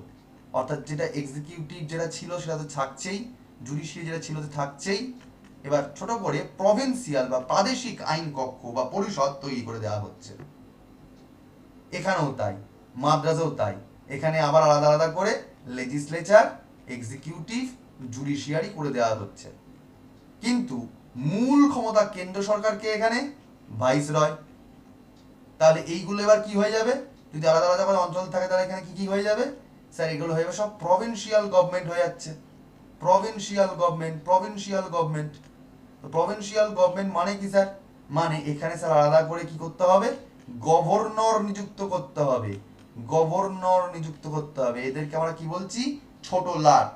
ছোট লাট অর্থাৎ বোম্বাই মাদ্রাসে একটা স্বপরিষদ গভর্নরকে হেল্প করার জন্য কি করে দেওয়া হচ্ছে, ওখানে প্রভিন্সিয়াল কাউন্সিল তৈরি করে দেওয়া হচ্ছে। অর্থাৎ ক্ষমতার কি হয়ে গেল, আবার ডিস্ট্রিবিউশন হয়ে গেল বা বিকেন্দ্রীকরণ, ডিসেন্ট্রালাইজেশন হয়ে গেল। তাহলে ডিসেন্ট্রালাইজেশন স্টার্ট হয়েছিল কত নম্বর আইনের দ্বারা, 1861 এর ইন্ডিয়ান কাউন্সিল অ্যাক্টের দ্বারা। বোঝা গেল না, বোঝা গেল না? স্যার বোঝা গেল। এবার প্রত্যেক প্রভিন্সে, বোম্বে, মাদ্রাস, বেঙ্গল, প্রত্যেক প্রভিন্সে এই যে গভর্নরের আন্ডারে বা সোলারের আন্ডারে যে কাউন্সিল তৈরি করে দেওয়া হচ্ছে, সেই কাউন্সিলে 4 থেকে 8 জন করে মেম্বারকে অ্যালটমেন্ট দেওয়া হচ্ছে। 4 থেকে 8 জন করে মেম্বারকে সংখ্যা করে দেওয়া হচ্ছে, যারা কি করতে পারে, ওই অঞ্চলের যে গভর্নর ছোটলাট তারা মনোনয়ন করতে পারে। মানে 4 জন থেকে 8 জন মেম্বার থাকবে, সদস্য থাকবে এইখানকার আঞ্চলিক নীতিগুলোকে ঠিক করার জন্য। কিন্তু সেই আঞ্চলিক নীতিগুলো কি করে হবে, বলছে অর্ধেক থাকবে বিদেশি অর্থাৎ ইংল্যান্ডের লোক, মানে বিদেশের লোক, আর অর্ধেক থাকবে ভারতীয় লোক, ইন্ডিয়ান। এখানেও তাই, অর্ধেক থাকবে বিদেশি আর অর্ধেক থাকবে ইন্ডিয়ান। অর্ধেক থাকবে বিদেশি, অর্ধেক থাকবে ইন্ডিয়ান। কিন্তু সবই মনোনীত হবে কার দ্বারা, ওই লোকাল গভর্নরের দ্বারা বা প্রভিন্সের গভর্নরের দ্বারা। কতদিনের জন্য, 2 বছরের জন্য। যদি গভর্নর মনে করে 2 বছরের মধ্যে কি করা হবে, চেঞ্জ করে দেওয়া হবে। তাহলে বোম্বে এবং মাদ্রাসে ডিসেন্ট্রালাইজেশন শুরু হয়েছিল, পয়েন্ট পয়েন্ট করে লিখে নাও। বোম্বে প্লাস মাদ্রাসে কি হলো, ডিসেন্ট্রালাইজেশন শুরু হয়েছিল। এবং কার আন্ডারে, কাজ চালাবার জন্য, আন্ডারে গভর্নরের আন্ডারে। ওখানে গভর্নর বলতে রাজ্যপাল নয়, ছোট লাট আর কি, গভর্নরের আন্ডারে থাকবে। এবার গভর্নরকে হেল্প করবে কে, প্রভিন্সিয়াল কাউন্সিল। এই প্রভিন্সিয়াল কাউন্সিলের মেম্বার কত হতে পারে, ম্যাক্সিমাম 4 থেকে 8 জন মেম্বার যুক্ত প্রভিন্সিয়াল কাউন্সিল হবে। কতদিনের জন্য, 2 বছরের জন্য হবে। এবার যার মধ্যে হাফ হবে নন ইন্ডিয়ান, হাফ হবে ইন্ডিয়ান। বাট নমিনেটেড হবে কার দ্বারা, তারা কিন্তু ইলেক্টেড মেম্বার নয়, তারা নমিনেটেড মেম্বার। কার দ্বারা নমিনেটেড, গভর্নরের দ্বারা। ক্লিয়ার না, ক্লিয়ার না? স্যার বেঙ্গলে হয়নি এই প্রভিন্সিয়াল কাউন্সিলটা? হ্যাঁ হ্যাঁ, বেঙ্গলে প্রভিন্সিয়াল কাউন্সিল ছিল না, শুধু বোম্বে আর মাদ্রাস। বলছি এটা করে বুঝেছো কি, হ্যাঁ। বুঝেছো কি? এইবার পরপর যখন বলা হচ্ছে ডিসেন্ট্রালাইজেশন চালু হবে, তখন ধীরে ধীরে ভারতবর্ষে তো একবারেই ডিসেন্ট্রালাইজেশন করে দেওয়া যায় না, ওদের তোকে একটাখানি চালিয়ে দেখতে হবে যে হচ্ছে কি হচ্ছে না, ওরাও তো একটু টেস্ট রান করাবে। তাই জন্য ধীরে ধীরে ধীরে ধীরে এক একটা অঞ্চলে এই প্রভিন্সিয়াল গভর্নমেন্ট, প্রভিন্সিয়াল গভর্নর বা প্রভিন্সিয়াল কাউন্সিল তারা গভর্নরের আন্ডারে তৈরি করে দিচ্ছে। কখন কখন তৈরি করছে সেটাও ডেপ নিয়ে কোশ্চেন করলে পড়তে হবে। এইগুলো যে সব বিসিএস এর পড়াশোনা, ডেপ নিয়ে পড়াশোনা করতে হবে। কিরকম ভাবে, প্রথমে দেখো 18 কোন আইনের দ্বারা সব আসছে, 1861 সালের কাউন্সিল অ্যাক্ট দ্বারা হচ্ছে, তাই তো? তাহলে পরপর হচ্ছে 1882 সালে প্রথম তৈরি হচ্ছে কোথায়, বাংলাতে, বেঙ্গলে। তারপর 1886 সালে, আচ্ছা 1882 সালে কিন্তু বেঙ্গল, বোম্বে এবং কোথায় হয়েছিল, মাদ্রাস তৈরি হয়ে যাচ্ছে। এরপর 1866-তে তৈরি হচ্ছে কোথায়, এনডব্লিউইপি। মানে কি গো, মানে হচ্ছে নর্থ ওয়েস্টার্ন ফ্রন্টিয়ার প্রভিন্স। ভালো বাংলায় কি হবে, উত্তর পশ্চিম সীমান্ত দেশ, মানে এই দিকটা তোমার খান আব্দুল গাফফার খানের নাম শুনেছো না, সীমান্ত গান্ধী? হ্যাঁ স্যার। এই যে কোনার দিকে একদম কাশ্মীরের এই দিকের যে অঞ্চলটা আফগানিস্তান ঘেঁষা, সেই অঞ্চলটা করে দিচ্ছে নর্থ ওয়েস্টার্ন ফ্রন্টিয়ার প্রভিন্স বলে একটা আলাদা করে প্রভিন্স করে দিচ্ছে ওখানে। কবে, কত সালে? 1866 এ। কোন আইনের জন্য করছে সব? ওই 1861 এর দ্বারা করছে। এরপরে আবার আরো পরে 1897 এ এস্টাবলিশড হচ্ছে কোথায়? পাঞ্জাবে। পাঞ্জাবে এরকম ভাবে পৃথক পৃথক প্রাদেশিক আইন পরিষদ বা প্রভিন্সিয়াল লেজিসলেটিভ কাউন্সিল বা বাংলায় প্রাদেশিক আইন পরিষদ গভর্নরের আন্ডারে তৈরি করে দেওয়া হচ্ছে। তাহলে 1862 সালে হলো বাংলা, বোম্বে, মাদ্রাজ। 1866 হলো তোমার নর্থ ওয়েস্টার্ন ফ্রন্টিয়ার প্রভিন্স। আর 97 সালে কোথায় হলো? পাঞ্জাবে। ক্লিয়ার হলো না, হলো না? ক্লিয়ার হলো? স্যার স্যার বলো স্যার। স্যার বলছি প্রভিন্সিয়াল লেজিসলেটিভ কাউন্সিল গুলো আসাতে কি ভাইসরয়ের পাওয়ার কমে গেছিল? এক্স্যাক্টলি, তুমি ভালো কথা বলেছো। এইবার দেখো, প্রত্যেকটা জায়গাতে তো আলাদা আলাদা করে আঞ্চলিক পাওয়ার দিয়ে দেওয়া হলো, ডিস্ট্রিবিউট করে দেওয়া হলো, তারাও তাদের মতো করে আইন তৈরি করে নিতে পারবে। খুব ভালো কথা। কিন্তু ভাইসরয়ের কি তাহলে পাওয়ার কমে গেল? যে প্রশ্নটা করেছে, তাহলে ভাই এরা তো আঞ্চলিকভাবে পাওয়ার দেখাতে পারে, তাহলে তো ক্ষমতা মুশকিল হয়ে যেতে পারে। এই যে যাতে ভাইসরয় যাতে পাওয়ার না কমে যায়, তাই ওই ইন্ডিয়ান কাউন্সিল অ্যাক্ট 1861-এই আরেকটা পরিষ্কার করে বলে দিল আরেকটা জিনিস, যে ভাইসরয় যেহেতু তিনি এই ডাইরেক্ট দেশটাকে কন্ট্রোল করছেন, ডাইরেক্ট অ্যান্সারেবল কার কাছে? ভারত সচিবের কাছে বা পক্ষান্তরে রাজা বা রানীর কাছে। তিনি পক্ষান্তরে দায়িত্ববান, রেসপন্সিবল, তিনি কৈফিয়ত দিতে বাধ্য থাকবেন। তাই যাতে তিনি কোনো রকম ভাবে যদি কোনো রকম গোলমাল শুরু হয়, তাকে তো ঝাড় দেবে লোকজন ওপর থেকে। তাই তিনি কি করা হলো, ওই আইন দ্বারা বললো প্রকারান্তরে পাওয়ার তাকে দিয়ে রাখা হবে, যাতে তার ক্ষমতা কমে না যায়। তিনি যদি মনে করেন যে কোনো এলাকায় ধুমধারাক্কা ঝামেলা ঝঞ্ঝাট হচ্ছে বা একটা বিদ্রোহ চলছে, তাহলে তিনি কি আনতে পারবেন? তিনি দুম করে কোনো রকম ভাবে একটা অধ্যাদেশ জারি করতে পারবেন। অর্থাৎ এই আইন দ্বারা ট্রানজাকশন রুলস তৈরি করার একটা পাওয়ার দেওয়া হলো। ট্রানজাকশন রুলস দেওয়ার পার্মানেন্ট দেওয়া হলো। এই ট্রানজাকশন রুলটাকে আমরা অপর কথায় কি বলতে পারি? অধ্যাদেশ বা অর্ডিন্যান্স জারি করার ক্ষমতা। অর্ডিন্যান্স জারি করার ক্ষমতা কাকে দেওয়া হলো? ভাইসরয়কে।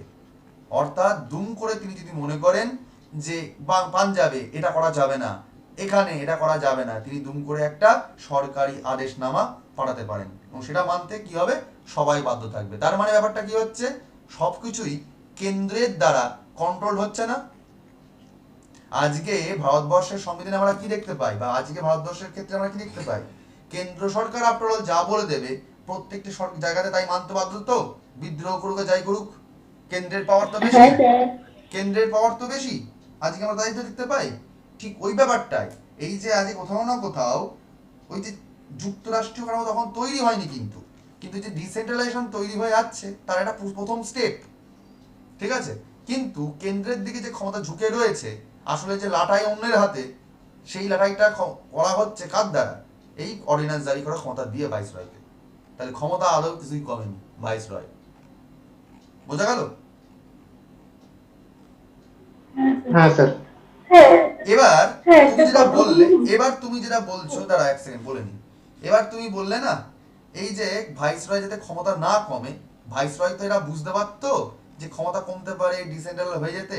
তাই এই আইন আসার আগেই, ইন্ডিয়ান কাউন্সিল অ্যাক্ট আসার আগেই, দেখো গভর্নমেন্ট অফ ইন্ডিয়া অ্যাক্ট তো চলে এসছে না, কত সালে চলে এসছে? 1858 সালে। এর মাঝখানে তো তারা এরা পরীক্ষা নিরীক্ষা করছে যে কি কি কাণ্ড করা যেতে পারে, কিভাবে সেন্ট্রালাইজেশনটা করে ডিসেন্ট্রালাইজেশন করা যেতে পারে। তাই টুকুস করে তারা দেখলো যদি ওই আইনটা এনে দিই, তাহলে ইনস্ট্যান্টলি হলো ক্ষমতা পাল্টে যেতে পারে। তাই জন্য তার আগেই যাতে ক্ষমতা থেকে যায় ভাইসরয়ের কাছে, অর্ডিন্যান্স জারি করতে পারে, তাই জন্যই তারা কি করলো, ভাইসরয় ঠিক করতে পারে যে কে অঞ্চলের কে গভর্নর হবে। ধরো আজকে বাংলা, বোম্বে, মাদ্রাজের বা নর্থ ওয়েস্টের ফ্রন্টিয়ার জোন বা পাঞ্জাব অঞ্চলে নিশ্চয়ই আঞ্চলিক গভর্নর ছিল, এই অঞ্চলে গভর্নর, এই অঞ্চলে ছোট লাট, এই অঞ্চলে ছোট লাট, এই অঞ্চলে ছোট লাট নিশ্চয়ই ছিল, তাই তো? ছোট লাট গুলো কি কি হবে না হবে, কে কোন মন্ত্রী পাবে বা পাবে না, কে কোন দপ্তর পাবে কি পাবে না, এই দেখভাল করার জন্য নিশ্চয়ই ভাইসরয় আদেশনামা জারি করতে পারে, তো ভাইসরয় প্রত্যেককে একটা পদ দিতে পারে। সেই জন্যই আগের থেকে এই যে ট্রানজাকশনস রুল বলা হলো বা অর্ডিন্যান্স জারি করার কথা বলা হলো, সেটা কিন্তু এই আইন দ্বারা করা হয়নি, এই আইনের আগে একটা আইন দ্বারা করে দেওয়া হয়েছে, যাতে ক্ষমতা হস্তান্তর না করা যায় বা ক্ষমতার মানে কি বলবো, ক্ষমতা যাতে লোপ না পেয়ে যায়।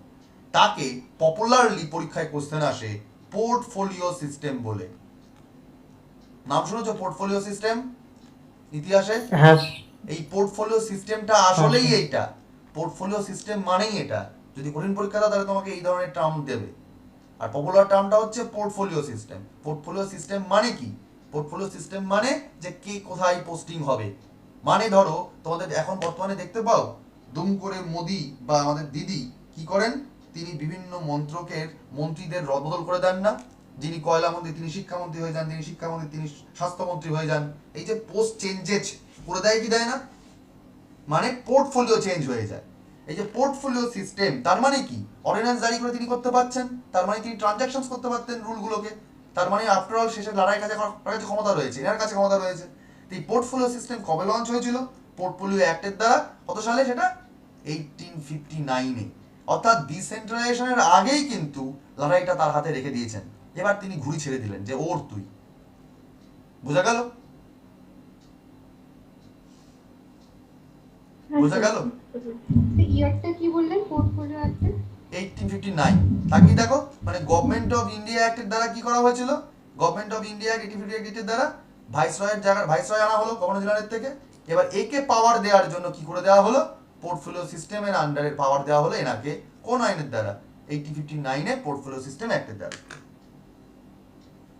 যে তিনি এই ভাইসরয় অর্ডিন্যান্স জারি করার পাওয়ার পাবেন বা তিনি ট্রানজাকশন করবেন রুলগুলোকে। এবার ডিসেন্ট্রালাইজেশন করা হচ্ছে ইন্ডিয়ান কাউন্সিল অ্যাক্ট 1861 এর দ্বারা। পরপর লজিক গুলো বুঝতে পারলে যে কি করে তারা জাল বুনেছিল আইনের, পাওয়ারের জাল? কারো কোনো ডাউট আছে? হ্যাঁ, বলছিলাম যে হ্যাঁ মৈত্রী কি বলছো বলো। এই যে হ্যাঁ এই যে নর্থ ওয়েস্টার্ন ফ্রন্টিয়ার প্রভিন্স যেটা ছিল, ওটা 1886 হবে না স্যার? 1886? হ্যাঁ স্যার। 1886 কি? আমার স্যার মনে হচ্ছে, নাও হতে পারে, মনে হচ্ছে 1886 পড়েছিলাম। 1886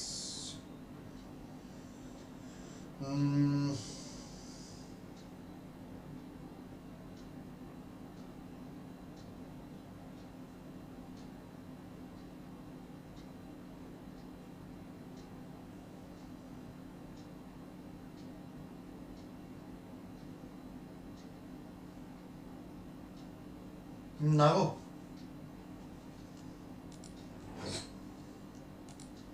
এটা 1866 আছে। আচ্ছা ঠিক আছে।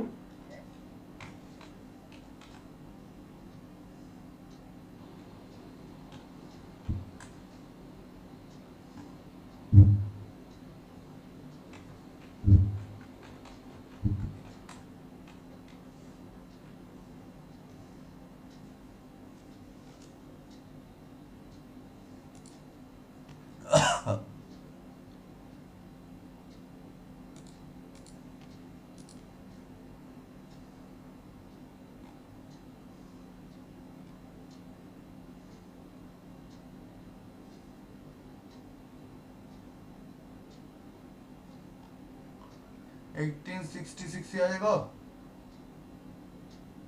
ঠিক আছে স্যার।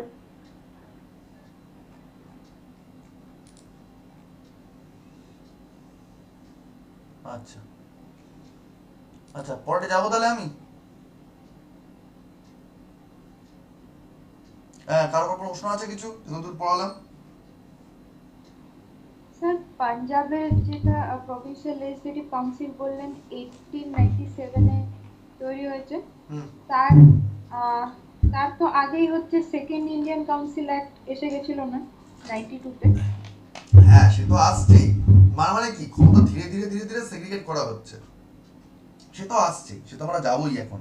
আমি বললাম প্রত্যেকটা প্রভিন্সে কি করে তারা মানে ওই যে প্রভিন্সিয়াল কাউন্সিল তৈরি করলো এই ইন্ডিয়ান কাউন্সিল অ্যাক্ট 61 এর দ্বারা, সেটা বললাম যে কবে কবে কোথায় কোথায় এস্টাবলিশ হলো এই আইনের দ্বারা।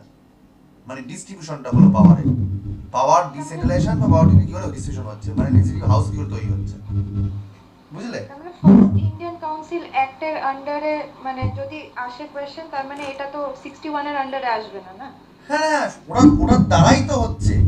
মানে ধরো তুমি যদি আজকে ভোটাধিকার পেয়ে থাকো, তাহলে ভোটাধিকার আইনটা তুমি নিশ্চয়ই পার্টিকুলার অ্যাক্টের দ্বারাই পাবে না, পরবর্তী কোনো আইনের দ্বারা পাবে নিশ্চয়ই না। আজকে যে তুমি যেটা বলছো না যে সেকেন্ড কাউন্সিল অ্যাক্ট চলে আসছে 1892 সালে, 1892 সালে সেই আইনটা এসছে, সেটা স্যার অন্য কারণ করা হচ্ছে, সেটা তো অন্য জিনিস। বাট এই যে আজকে যে আঞ্চলিক একটা আইন কক্ষ তৈরি করে দেওয়া হবে, সেটা তৈরি করা হচ্ছে গভর্নরের আন্ডারে, সেটা কোন আইনে বলা হয়েছে? সেটা বলা হয়েছে কোথায়? কাউন্সিল অ্যাক্ট 1861 এর দ্বারা। তাহলে এই আইন দ্বারাই যেমন বাংলা, বেঙ্গল, বোম্বে, মাদ্রাসে করা হয়েছিল, তেমন সেই আইনের দ্বারাই আবার এখানে করা হচ্ছে, আবার সেই আইনের দ্বারাই এখানে তৈরি করা হচ্ছে। মাঝখানে নতুন অ্যাক্ট করা হচ্ছে যেটা অন্য কারণের জন্য, বুঝতে পেরেছো? হ্যাঁ। মানে প্রভিন্সিয়াল লেজিসলেটিভ কাউন্সিলের জন্য যে আইন এসছে সেই আইনটা তো সেম, সেটা কোনটা? এই আইনটা। ঠিক আছে স্যার, বুঝেছি। বুঝতে গেল? এই আইনের এই ক্লজটা হচ্ছে এই আইনের মধ্যেই রয়েছে। ওকে, আচ্ছা, এবার চলো দেখি পরের যে আমরা কাউন্সিল অ্যাক্ট পাবো, যেটা বললাম 1892 তে রয়েছে, সেটার বিষয়বস্তু কি। এটার বিষয়বস্তু তো পড়ে ফেলেছি, এবার এটার বিষয়বস্তু কি সেটা পড়বো। 1892, আবার সালটা দেখো ভালো করে, 1892। স্যার একটু ভালো করে খেয়াল করবে, সালটা কত আবার বলো? 1892। আচ্ছা আচ্ছা স্যার, 1885 কি এর আগে না পরে? আগে। আগে। স্যার 1885 এ কোনো উল্লেখযোগ্য ঘটনা ঘটেছিল ইতিহাসে? স্যার জাতীয় কংগ্রেসের উৎপত্তি ঘটেছিল স্যার। সেটা কি আসলে গো? দাবি দাওয়াগুলোকে না তুলে ধরা হ্যাঁ স্যার, হ্যাঁ স্যার। সরকারের কাছে। তার মানে ভারতবাসীর মধ্যে নিশ্চয়ই কোনো দাবি দাওয়া বা রাজনৈতিক চেতনার একটা উৎপত্তি হচ্ছে। ভারতবর্ষের কাছে রাজনীতি আগে কি ছিল? যে আমার একজন রাজা থাকবে মুঘল সরকার, আমার কাছে রাজা থাকবে যিনি সুলতান সরকার, আমার কাছে রাজা থাকবে অশোক, আমার কাছে রাজা থাকবে হর্ষবর্ধন, আর আমি শাসিত হয়ে যাব। সরকার বা সুলতানেট বা গণতান্ত্রিক যে কনসেপ্ট বা পার্লামেন্টারি সিস্টেম বা সেখানে দাবি দেওয়ার আওয়াজ তুলতে হতে পারে, এই ধরনের কালচার তখন কি পাচ্ছিল, নাকি 1885 কংগ্রেস আসার পরে এই ধরনের রাজনৈতিক সচেতনতা বৃদ্ধি পাচ্ছিল, কোনটা? 1885 তখন। তাহলে 1885 যখন কংগ্রেস তৈরি হয়ে যাচ্ছে, তাহলে ধীরে ধীরে ধীরে ধীরে তখন ভারতবর্ষের মানুষও শিক্ষিত হয়ে যাচ্ছে, তাই না? তারও তো বহু আগে আমল থেকে আমরা দেখেছি যে 1833 থেকে বা তারও আগে 1813 থেকে আমরা কি পড়েছিলাম 1813-এ, যে ভারতবাসীদেরকে কি দেওয়া হবে, 1 লাখ টাকা করে টাকা শিক্ষাক্ষেত্রে। তারপরে তো রাজা রামমোহন রায়রা উঠে আসছে, তাই না? হ্যাঁ স্যার। 1833-তে তোমার লর্ড বেন্টিং, মরলেমিন্টন, তোমার কি বলে ওটাকে, মেকলেম ইউনিটি, এসব তো পড়েছি, তাই না? এক এক করে করে আসছে। হ্যাঁ স্যার। তার মানে তখন থেকে তো আমরা দেখতেই পাচ্ছি যে এই পার্টিকুলার সময়কাল থেকে এটা শিক্ষা বিস্তার, যে বাবু কালচার, তারা বিদেশি শিক্ষায় শিক্ষিত হচ্ছে, কেশবচন্দ্র সেনরা, ডিরোজিওরা, ধীরে ধীরে ধীরে ধীরে বিদ্যাসাগররা, এরা আসছেই। তার মানে তাদের যে পরবর্তী জেনারেশন যারা হচ্ছে 1860 সালের পর থেকে, বিদ্যাসাগরের পর থেকে, তাই ভারতবর্ষের লোকজন তখন শিক্ষিত হয়ে যাচ্ছে, তারা আইনিভাবে সজাগ হয়ে যাচ্ছে। তাহলে যদি আইনি সজাগতা চলে আসে, রাজনৈতিক বোধ তৈরি হয়ে যায়, তাহলে দুম করে বা ব্রিটিশ সরকার যা বলবে যে ভাই আমি তোমাকে ভালো গভর্নর দিচ্ছি, ভালো গভর্নেন্স দিচ্ছি, তাই বলে তো মেনে নিতে পারবে না, ভালো গভর্নেন্স দিতে হবে। তখন তারা দাবি দাওয়া করা শুরু করে দিচ্ছে, হে ব্রিটিশ সরকার আমাদেরকে এটা দাও, আমাকে ব্রিটিশ সরকার আমাদের এটা দাও, তাই না? দাবি দাওয়া বেড়ে গেল। তখনই সরকার বললো যতই চাই ততই দাও, যতই ইচ্ছা ততই দাও। এরা কারা বলে মঞ্চারা আটে করা শুরু করে দিল। তখন বাধ্য হয়ে ব্রিটিশ সরকার আবার কি করছে, আবার চোখে ধুলো দিচ্ছে। কি দ্বারা? আবার কাউন্সিল থেকে তারা একটা আইন নিয়ে আসছে। কি আইন? তাকে আমরা কি বলবো? Indian council act 1892। এই আইন দ্বারা কি করলো? এই আইন দ্বারা বললো যে আচ্ছা, ভারতে তো এত দাবি দেওয়া হচ্ছে, তাই ভারতের লোকগুলোকে জব্দ করে শাসন করতে হবে। জব্দ করে, যদি জব্দ করে শাসন করতে হয়, তার মানে ভারতবাসীকে ঠিকঠাক করে শাসন করার জন্য ঠিকঠাক আইন দরকার। অর্থাৎ এই প্রত্যেকটা জায়গায় শাসন করতে গেলে কি করতে হবে? শক্ত করে রাজ ধরতে হবে। রাজ ধরার জন্য আইন দরকার। এবার আইনটা বানাবে কে? Legislative body. তাহলে এই যে কাউন্সিল অ্যাক্টের দ্বারা তো কাউন্সিল তৈরি হয়ে যাচ্ছে বিভিন্ন জায়গায়, প্রভিন্সিয়াল কাউন্সিল। ঠিক আছে, এই জন্য এই কাউন্সিল যাতে আরো স্ট্রং হয়ে যায়, তাই জন্যই এই অ্যাক্ট আনা হচ্ছে, যাতে আঞ্চলিক কাউন্সিলগুলো যাতে আরো স্ট্রং হয়ে যায়। তাহলে এই আইনের দ্বারা কি করা হচ্ছে? স্ট্রঙ্গার লেজিসলেটিভ কাউন্সিল তৈরি করা হচ্ছে। স্ট্রঙ্গার লেজিসলেটিভ কাউন্সিল তৈরি করা হচ্ছে। প্রথম পদক্ষেপ হচ্ছে যে প্রাদেশিক যে আইন কক্ষগুলো সেগুলো যাতে স্ট্রং থাকে, যাতে আইন দ্বারা প্রত্যেককে শাসন করা যেতে পারে। স্ট্রং করার জন্য এই আইনটা আনা হচ্ছে। তোমার কোশ্চেন আসতে পারে যে স্ট্রঙ্গার প্রভিন্সিয়াল লেজিসলেটিভ কাউন্সিল তৈরি করা হচ্ছে কোন আইনের দ্বারা? তুই বলবে 1892 দ্বারা। এবার তোমার কাছে এখনো কনসেপ্ট ক্লিয়ার হয়নি যে স্যার স্ট্রংগেস্ট আপনি বলছেন, স্ট্রঙ্গার করার কথা বলছেন, কিভাবে স্ট্রং করবে? দুম করে যদি আইন করে আবার বলে দেয় যে আমি তোমাকে যা হলো তাই করতে হবে, তাহলে আবার একটা মহাবিদ্রোহ শুরু হয়ে যাবে না? হবে তো? যদি আবার তোমাকে আইন দ্বারা খুব শাসন করে দেয়, তাহলে আবার একটা মহাবিদ্রোহ হয়ে যাবে কি যাবে না? যাবে তো। কিন্তু ব্রিটিশ সরকার কি বলছে? ব্রিটিশ সরকার বলে তোমাকে ভালো শাসন দেবো, গুড গভর্নেন্স দেবো। তো গুড গভর্নেন্স দেবেটা কি করে? আইনটা আনতে গেলে তোমাকে কি করতে হবে? একটু ভালো সাজতে হবে। যে কত না দেখো ভালো সাজছি, আমি তোমার কথা শুনছি। ভালো সাজতে গেলে কি করতে হবে? যে সরকার, মানে দেখো তোমাকে যদি বলা হয়, তুই টুকুস করে তুমি বুঝবে কি করে যে কোন মানুষটা ভালো? জেনারেলি আমরা কাউকে ভালো কখন বুঝি? যে তোমাকে খুব দিয়েই যাবে, তোমাকে খুব ভালোবাসবে, তোমাকে খুব, মানে তুমি ভালোবাসা বলতে দেখবে আমরা ইনস্ট্যান্টলি কি বুঝি? তোমাকে দারুণভাবে 4-5 দিন মানে বিরিয়ানি খেতে নিয়ে যাবে, তোমাকে পুজোর সময় 10-12 দিন তোমাকে ওইটুনি কি বলে ওটাকে, গিফট ফিফট কিনে দেবে। দারুণ যদি উপহার তোমাকে দেওয়া হয়, দিয়েই যায়, উপহার দিয়েই যায়, তাহলে তোমার মনে হবে না যে মানুষটা আপনারা আমাকে খুব ভালোবাসে? মনে হবে না এরকম? একটা সাধারণ মানুষ আর একটা অপর মানুষের প্রতি ভালো মানুষ হিসাবে বা ভালো ব্যবহার করছে এই হিসাবে আমরা সাধারণভাবে কি বুঝিনি? যদি সেই মানুষটা আমাকে কি দেয়? উপহার দেয়, তাই তো? আমার ভালো মন্দ যদি সে খোঁজ খবর নেয়, তাহলে তো বুঝে যায় সেই মানুষটা ভালো না খারাপ, তাই তো? সাধারণ চোখে। হ্যালো। হ্যাঁ Yes, স্যার। sir. এবার তৎকালীন সময়ে ভারতবাসীর মধ্যে কিন্তু সমস্যাও চলছে। সমস্যাটা কি? এক, ভারতবাসী শিক্ষিত হয়ে যাচ্ছে। ধীরে ধীরে ব্রিটিশ সরকার কি করছে যে আচ্ছা ভারতবাসী শিক্ষা চাইছে, বিভিন্ন জায়গায় স্কুল কলেজ তৈরি করে দাও, মেয়েদের জন্য ছেলেদের জন্য শিক্ষার কথা স্কুল করে দাও। আবার যখন মেয়েদের জন্য স্কুল শিক্ষা তৈরি করে দেওয়া হচ্ছে, তখন কিছু কিছু গোড়া লোকজন আবার খেপেও যাচ্ছে যে ভাই মেয়েরা তো রান্না বান্না করার জন্য আছে, তারা আবার শিক্ষার ভাই কি করবে? বাল্য বিবাহ রোধ করে দিচ্ছে। তাহলে কিছু কিছু গোড়া লোকজন আবার খেপে যাচ্ছে। ঠিক আছে, বিধবা তোমার চালু করে দিচ্ছে। তাহলে বুড়ো ভাম যেসব ব্রাহ্মণ, তারা আবার খেপে যাচ্ছে, যারা মলেস্ট করতো বিধবাদেরকে। নানা রকম ভাবে কিন্তু আবার গরম হয়ে যাচ্ছে সেই মানে ভেতরকার লোকজন। তো এরা কিন্তু ইংরেজরা কিন্তু নরমে গরমে খেলছে। শিক্ষিত লোকজনকে সাপোর্ট করছে, আবার কিছু কিছু গোড়া লোকদের বিরুদ্ধে চলে যাচ্ছে। আবার ধীরে ধীরে খ্রিস্টান মিশনারি চলে আসছিল। যখন মডার্ন হিস্ট্রি বলতে তখন দেখতে হবে এগুলো। 1890 আন্দোলন করছে। এই যে সময়টা, এই সময়টা যদি কঠিনভাবে আইনতন্ত্রকে শাসন করতে হয়, তাহলে কি করতে হবে? সবাই কখন খুশ হবে? যখন সরকার সবার কথা শুনবে, তখন সবাই খুশ। এই সবাইকে খুশ করতে হলে কি করতে হবে? প্রত্যেক জায়গায় উন্নয়ন করতে হবে। প্রথম দিন তোমাদের বলেছিলাম, মনে পড়ে যে ভাই সরকারের কাজ কি? উন্নয়ন করা। তো উন্নয়ন করতে হলে কি করতে লাগবে বাবা? খরচা লাগবে কি লাগবে না? যদি ডেভেলপমেন্ট করতে হয়, তাহলে সরকার কি করতে হবে? খরচা করতে হবে। তাহলে আজকে এক্সপেন্ডিচার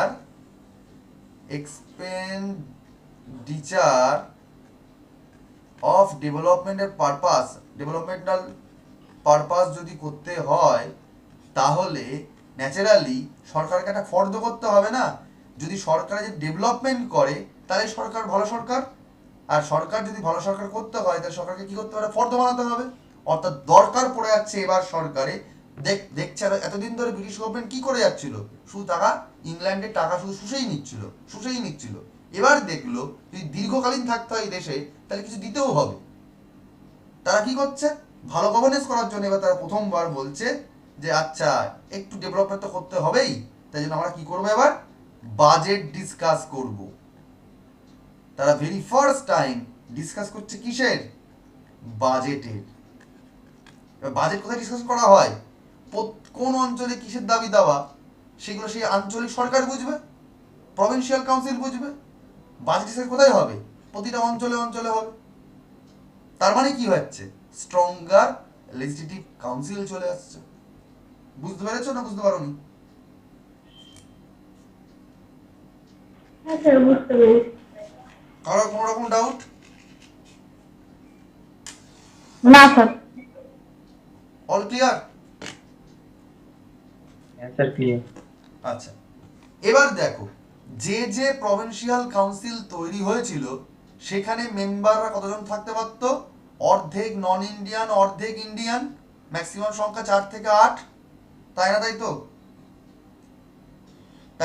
স্যার ওটাই ছিল। আচ্ছা হ্যাঁ স্যার। বেশ, কিন্তু তারা কার দ্বারা পরিচালিত হতো, নমিনেটেড হতো, গভর্নরের দ্বারা, প্রভিন্সিয়াল গভর্নরের দ্বারা। ঠিক না ভুল? অ্যান্সার ঠিক। তাহলে এই সব লোকজন কাউন্সিলে যদি বলেও দেয় এখানে ডেভেলপমেন্ট চাই, এখানে ডেভেলপমেন্ট চাই, বললেই কি স্যাংশন হয়ে যাবে?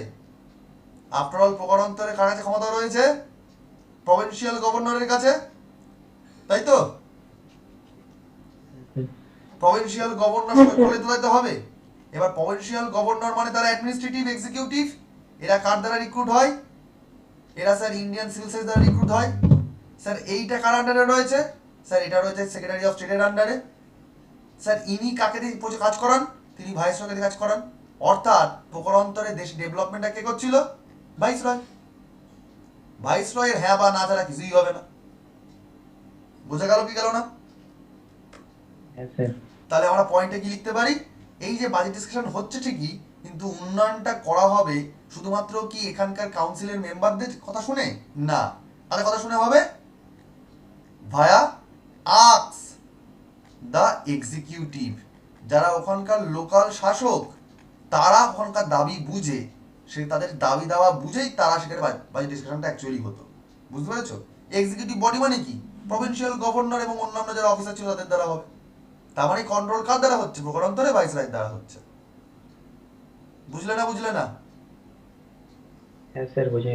বাট বাজেট যেহেতু বলছি সেটা কোথায় হবে, কাউন্সিলে হবে। তাই স্ট্রঙ্গার লেজিসলেটিভ কাউন্সিল তৈরি হচ্ছে। এবার যদি স্ট্রং করতে হয় তাহলে লোক দেখাতে হবে, কিছু কিছু শিক্ষিত লোক বুঝে উঠতে যাবে যে ভাই সবই তো অন্যরকম ভাবে হচ্ছে। কিছু কিছু লোকের তো বুদ্ধি ছিল সেই সময়, তাদের চোখে গুলো ধুলো দেওয়া হবে। তাই জন্য এই আইন দ্বারা আরো একটা ধুলো দেওয়ার চেষ্টা করা হলো যে ভাই এই কাউন্সিলকে যদি স্ট্রং করা দেখাতে হয় লোকজনকে, তাহলে লোকজনকে মেম্বার বাড়িয়ে দাও। লোকজনকে মেম্বার বাড়িয়ে দাও কি হবে, বললো এই যে গভর্নর জেনারেল মানে এই যে গভর্নর, প্রাদেশিক যে গভর্নরগুলো ছিল তাদের যে প্রভিন্সিয়াল কাউন্সিল ছিল, সেই কাউন্সিলে তুমি কি করে দাও, 4 জনের থেকে বা 4 জন বা 8 জন যে মেম্বার ছিল প্রভিন্সিয়াল কাউন্সিলে, সেই প্রভিন্সিয়াল কাউন্সিলে 4 জন থেকে যে 8 জন মেম্বার ছিল সেই সংখ্যা বাড়িয়ে দিয়ে এবার করে দাও কত, 10 থেকে 16 জন। তার মানে কি হলো, আইন কক্ষে মেম্বার বেড়ে যাচ্ছে। মেম্বার বেড়ে যাচ্ছে মানে কি, মেম্বার বেড়ে যাচ্ছে মানে হচ্ছে প্রভিন্সিয়াল কাউন্সিল বড় হচ্ছে মানে স্ট্রঙ্গার হয়ে যাচ্ছে। ওরা এই যুক্তি দেখাবে। বুঝতে পেরেছো? একই কয়েনের দুপিট দেখাচ্ছে ওরা। ভেতর থেকে করছে সবই এক্সিকিউটিভ লোকজন, দেখাচ্ছে প্রভিন্সিয়াল কাউন্সিল বড় করছি মানে ইন্ডিয়ানদের ঢোকার চান্স বেশি। বাট সারা আসলে কি হচ্ছে, তারা নমিনেটেড হচ্ছে। প্রকারান্তরে গেমটাকে খেলছে, ওখানকার প্রভিন্সিয়াল গভর্নর খেলছে। তাহলে তোমাকে কোশ্চেন করতে পারে প্রভিন্সিয়াল কাউন্সিলগুলোতে বা প্রাদেশিক আইন কক্ষগুলোতে বা প্রাদেশিক যে কাউন্সিল সেখানে মেম্বার সংখ্যা বৃদ্ধি পাচ্ছে কোন আইনের দ্বারা, তুমি বলবে কি কাউন্সিল অ্যাক্ট 1892 এর দ্বারা বৃদ্ধি পাচ্ছে। বোঝা গেল না গেল না? হ্যাঁ স্যার। এইবার মনে রাখবে কি গেম খেললো, ওরা বলল আইন কক্ষে 2/3 অংশ থাকবে নন ইন্ডিয়ান আর 1/3 মেম্বার হবে ইন্ডিয়ান। ধরো আজকে যদি 18 জনের মেম্বার হয়, তাহলে 2/3 মানে কতজন? 12 জন হবে নন ইন্ডিয়ান আর 6 জন হবে ইন্ডিয়ান। তাহলে আফটার কাদের কথা শোনা হবে? শ্বেতাঙ্গদের কথা শোনা হবে, সাদা চামড়াদের কথা শোনা হবে, মানিক প্রকারান্তরে ব্রিটিশ গভর্নমেন্টের কথা শোনা হবে। তোমার ওদের যে সাম্রাজ্যবাদী নীতি সেটাই থেকে যাবে। দেখালো কি যে না, কাউন্সিল আরো স্ট্রং হয়েছে, ঘুরিয়ে যা ছিল তাই থেকে গেছে। আইনের মারপ্যাচ বুঝতে পারলে? হ্যাঁ স্যার। এইবার তারা কি করছে? কাউন্সিলে মেম্বার সংখ্যা বাড়াচ্ছে। বাড়ালো কোথায় কোথায় বাড়ালো? বাড়ালো এরম ভাবে, বোম্বেতে মেম্বার করা হলো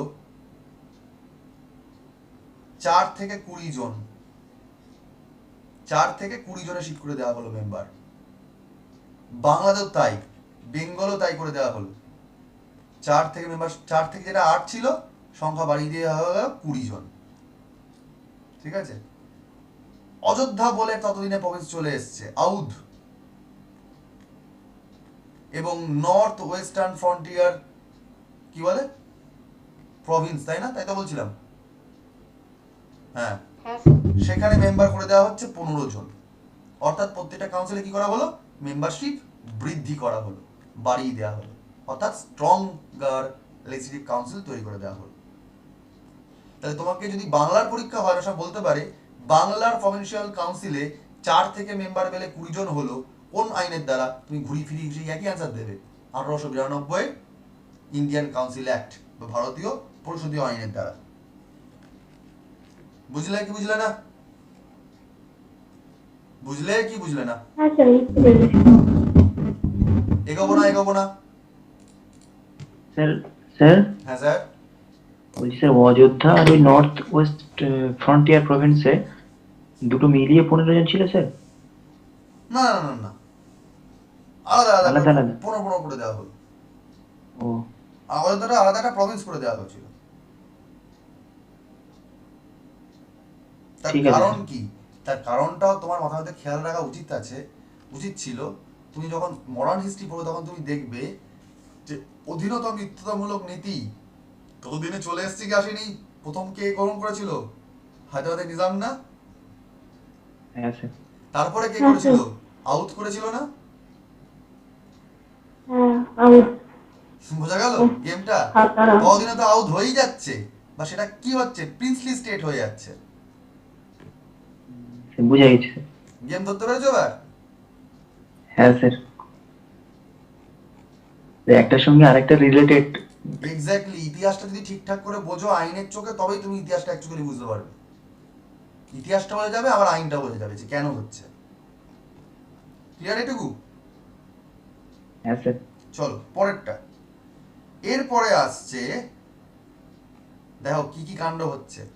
যখন এত কাণ্ড চলছে তখন দেখতে পাচ্ছে যে ভাই কোন রকম ভাবে সব থেকে শিক্ষিত লোকজন কারা ছিল? বাংলার লোকজন না? মেনলি তখন কংগ্রেসের কারা লিড করতো? বাংলার লোকজন। মেনলি স্কুল কলেজ তৈরি হচ্ছে কোথায়? বাংলাতে, তাই না? স্কুল কলেজ তৈরি কোথায় হচ্ছিল? বাংলাতে তো। হ্যালো, এবার বাংলায় তৈরি হচ্ছে। আচ্ছা। কংগ্রেসের প্রথম সভাপতির নাম কি? উমেশচন্দ্র সচ্চিদানন্দ। বন্দ্যোপাধ্যায়। উমেশচন্দ্র। উমেশচন্দ্র বন্দ্যোপাধ্যায় ব্যক্তিগতভাবে তিনি কি ছিলেন? ব্রাহ্ম ধর্মের লোক, তাই না? এই ব্রাহ্ম ধর্মের লোকজন তারা কি করছে? তারা করছে যে ভাই পর্দা প্রথা তুলে দাও, বাল্য বিবাহ তুলে দাও, বালিকা বিবাহ বন্ধ করে দাও, বালিকার জন্য স্কুল নিয়ে আসো, এসব কাণ্ড করছে। তাহলে হিন্দুও খেপছে, মুসলমানও খেপছে, তাই না? এইবার ইংরেজ দেখতে পাচ্ছে যে ভাই এরা যদি অতিরিক্ত শিক্ষিত হয়ে যায় তাহলে তো বাংলা শাসনতন্ত্র টিকিয়ে রাখা বা ভারতবর্ষে প্রকারান্তরে শিক্ষা টিকিয়ে রাখা মুশকিল। তাই বাংলা যেহেতু এত শিক্ষিত হয়ে যাচ্ছে, কন্ট্রোল করা মুশকিল হয়ে যাবে, এদের দাবি দাওয়াও বেড়ে যাচ্ছে, চোখ খুলে যাচ্ছে। তাই এদেরকে আগের থেকেই একটুখানি কষ্ট দাও। কষ্ট কি করে দেবে? ভাগ করে দাও। কি হয়ে যাচ্ছে? 1905 সালে বেঙ্গল পার্টিশন। মনে পড়েছে না মনে পড়েনি? বঙ্গভঙ্গ আন্দোলন। হ্যাঁ স্যার। হ্যাঁ বেঙ্গল পার্টিশন চলে আসছে কিসের জন্য? কারণ এই যে বাংলার প্রভিন্স তৈরি যতদিনে হয়ে যাচ্ছে ততদিনে যারা নমিনেট হচ্ছে ওই প্রভিন্সিয়াল নমিনেশন পাচ্ছে তারা তারা বেশ কিছু উচ্চবিত্তের মানুষজন তারা গভর্নরকে তেল দিয়ে আইন কক্ষের মেম্বার হয়ে যাচ্ছে। এই উচ্চবিত্তের মানুষজনের মধ্যে ঢাকার যে নবাব সলিমুল্লাহরাও থাকছে, তাই না? হ্যাঁ স্যার। এবার তারা দেখতে পাচ্ছে যে তারা কোথাও না কোথাও কিন্তু অ্যান্টি হিন্দু, তারা কংগ্রেসকে ডাইরেক্ট সহ্য করতে পারছে না, তাদের একটা মৌলবাদিত্ব রয়েছে। অর্থাৎ মৌলবাদিত্ব থাকুক বা না থাকুক তারা কোথাও না কোথাও কিন্তু কংগ্রেসের লোকজন সহ্য করতে পারছে না ডিরেক্টলি। এই ইংরেজরা এই ব্যাপারটা খেলা ধরে ফেলছে। তখন ওরা করলো, আচ্ছা এরা হিন্দু এরা মুসলিম, এক কাজ করে দাও, এদেরকে বলো শাসনতান্ত্রিক সুবিধার জন্য বাংলাকে ভাগ করছি। শাসনতান্ত্রিক ভাগ যেহেতু বিহার, বাংলা এবং উড়িষ্যা একটা বড় অঞ্চল, তাই শাসনতান্ত্রিক সুবিধার জন্য বাংলাকে ভাগ করে দিচ্ছি। এরা এই কথা বললো যে প্রভিন্সিয়াল ব্রেকআপ আসবে একটা। কিন্তু বাঙালি বুঝতে পারলো যে ভাই আজকে হিন্দু মুসলমান আলাদা হয়ে যাচ্ছে। বাংলায় শুরু হয়ে গেল কি মুভমেন্ট? স্বদেশী মুভমেন্ট, তাই না? স্বদেশী মুভমেন্ট শুরু হয়ে গেল। উত্তাল ঝামেলা চলছে, উত্তাল ঝামেলা। এই ঝামেলা যখন অতিরিক্ত হচ্ছে তৎকালীন সময়ে ভাইসরয়ের নাম কি? Curzon sir. কার্জনের সময় হয়েছিল যখন বেঙ্গল পার্টিশন হয়েছিল। কিন্তু যখন আবার কার্জনের পর 1909 সাল, সেই সময় কে আসছে? সেই সময় আসছে লর্ড মিন্টো। মিন্টো। মিন্টো। এবং সেই সময় ইনি লর্ড মিন্টো কি ছিলেন? ভাইসরয়, তাই তো? আর secretary of state of India, অর্থাৎ যাকে বলছি ভারত সচিব, তিনি কে ছিলেন? লর্ড মরলে। মরলে ছিলেন। এই দুজন দেখলো ভাই এত ঝামেলা চলছে, এত স্বদেশী মুভমেন্ট বেড়ে যাচ্ছে, পপুলার হয়ে যাচ্ছে, তাহলে তো আবার ভাই বিদ্রোহ শুরু হয়ে যাবে, আবার মহাবিদ্রোহ না চলে আসে। তো বললো ভাই টাইট করতে হবে আইন কানুন, করলে মুশকিল। তাই কি করে দাও, এক কাজ করে দাও, নতুন করে এক আইন আনি। নতুন করে আইনটার নাম তাহলে আবার কি হবে? তারা আবার আইন কক্ষে তারা আইন আনছে, তার নাম কি হলো? Indian council act. Indian council act কত সালে আনছে? 1909 সালে। কিন্তু এই আইনের কারিগর কারা? এই আইনের কারিগর হচ্ছে দুজন ব্যক্তি। তাই এই আইনটাকে আমরা কি বলবো? মরলে মিন্টো সংস্কার বলতে পারি। এই জন্য এই আইনটাকে আমরা বলি মরলে মিন্টো সংস্কার আইন বা রিফর্ম অ্যাক্ট। সংস্কারের ইংরেজি রিফর্ম। ইন্ডিয়া কাউন্সিল অ্যাক্ট 1909 এই কারণেই আসছে, টাইট করার জন্য। বলছে কি ভাই আমরা সংস্কার করছি। কিসের সংস্কার? অ্যাডমিনিস্ট্রেশনের সংস্কার করব, অ্যাডমিনিস্ট্রেটিভ রিফর্ম করব আমরা, তাই এই আইনটা আনছি। স্যার এই আইন দ্বারা অ্যাকচুয়ালি কি করলো? কি করলো? এরা এতটাই সুন্দর ধুরন্ধর বুদ্ধির লোক ছিল যে তো পরিষ্কার বুঝলো যে ভারতবর্ষের ভেতরে ভেতরে কোথাও না কোথাও হিন্দু এবং মুসলিম দুটো পার্টে কোথাও না কোথাও কিছু কিছু লোকজন বড্ড গোড়া। তাই ওই পার্টিকুলার দুর্বল জায়গাতে আঘাত মারল। তারা বলে দিল যে ভাই এই যে প্রভিন্সিয়াল জায়গাগুলো যেগুলো ছিল, বাংলা, মাদ্রাস, বোম্বে বা পাঞ্জাব বা আজকে আউট বা অযোধ্যা, এই কি বলে হায়দ্রাবাদ, এগুলো তো ডাইরেক্ট তোমার নিজামের আন্ডারে বা এখানে নিজামের আন্ডারে রয়েছে, এখানে দরকার পড়ে না। বাট যেখানে ডাইরেক্ট সরকারের আন্ডারে ছিল, গভর্নরের আন্ডারে যে জায়গাগুলো ছিল, বা বেঙ্গল, মাদ্রাস, বোম্বের জায়গাগুলো, পাঞ্জাবের জায়গাগুলো, সেই জায়গাগুলোতে কি চলে আসবে? বললো সেখানে যদি প্রভিন্সিয়াল কাউন্সিল করতে হয়, সেই কাউন্সিলে কিন্তু এবার গভর্নরের দ্বারা নমিনেটেড হবে না, ভোটের দ্বারা হবে। গণতন্ত্র নিয়ে আসছি বলে তৈরি করে দিল, ঘুরিয়ে ব্যবস্থা করছে। কিন্তু ঘুরিয়ে ব্যবস্থাটা কি করছে? আসলে কুঠারাঘাত করছে। তাই এই মরলে মিন্টো সংস্কারে তারা প্রথমে কি করলো? তারা করলো হিন্দু আর মুসলমানের সিট দ্বারাই মানলো ভাগ। তারা করে দিল কি? তারা করে দিল separate electoral system. Separate electoral system, পৃথক নির্বাচনী ব্যবস্থা করে দিল। কিসের ভিত্তিতে? বলল স্যার কমিউনাল ইলেকটোরাল সিস্টেমের দ্বারা করব। কমিউনাল বলতে ধর্মীয় কমিউনিজম, অর্থাৎ সাম্প্রদায়িক একটা নির্বাচনী ব্যবস্থা তারা নিয়ে আসছে। কোথায়? প্রভিন্সিয়াল লেজিসলেটিভ কাউন্সিলে।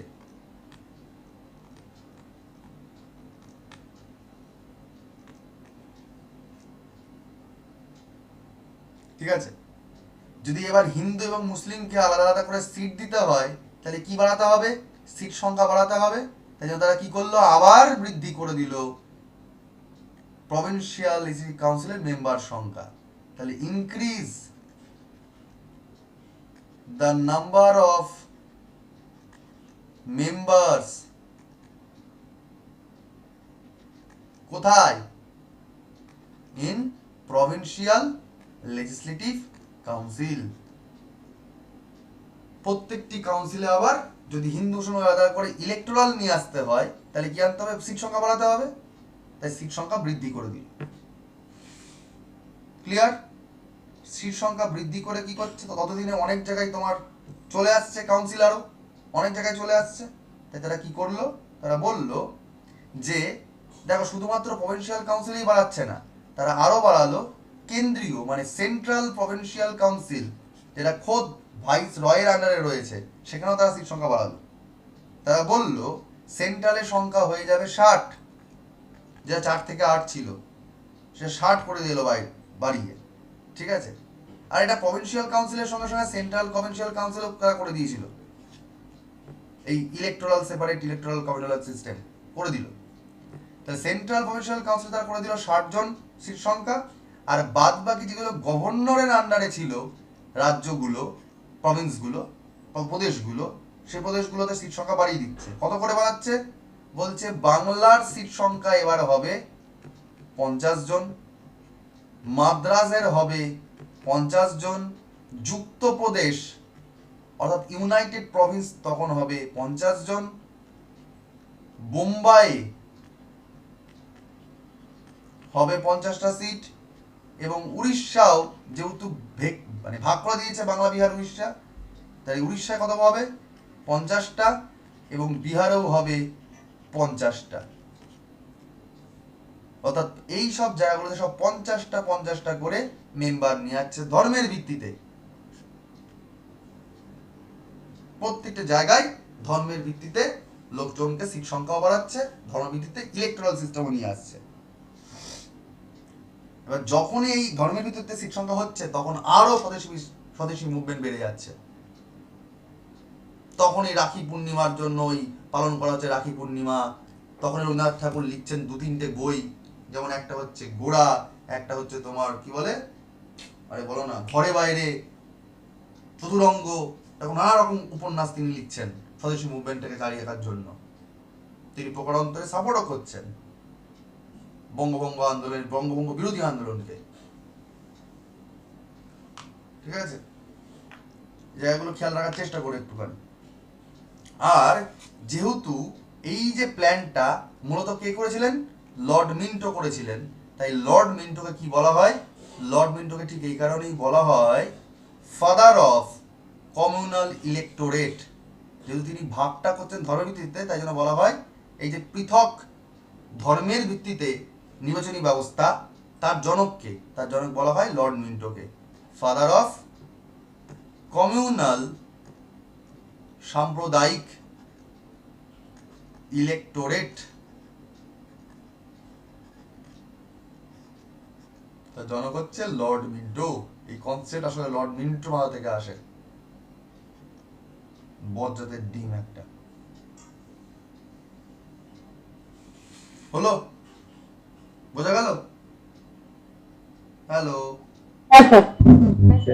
তুমি খেয়াল করে দেখো, যদি আজকে মুসলিমদের, যদি আজকে কংগ্রেসের যে লোক তাদেরকে যদি সহ্য করতে পারতই, তাহলে কি ঠিক বঙ্গভঙ্গ ঘোষণা হওয়ার পরই তারা কোনোদিন 1906 সালে মুসলিম লীগ বানাতে চাইতো? না স্যার। তাহলে কোথাও না কোথাও এটা পরিষ্কার যে মুসলিম লীগ যারা গোড়া মুসলিম, তারা কোথাও না কোথাও কংগ্রেসের লোকজন সহ্য করতে পারতো না, তাই না? হ্যাঁ স্যার।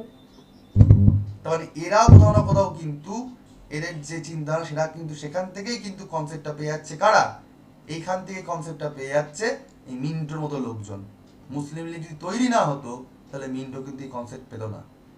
মিন্টোর এই আইডিয়াটা আসছেই মুসলিম লীগের তৈরি হওয়ার থেকে, যে আচ্ছা তার মানে কোথাও না কোথাও হিন্দু মুসলমানের ঝামেলা আছে।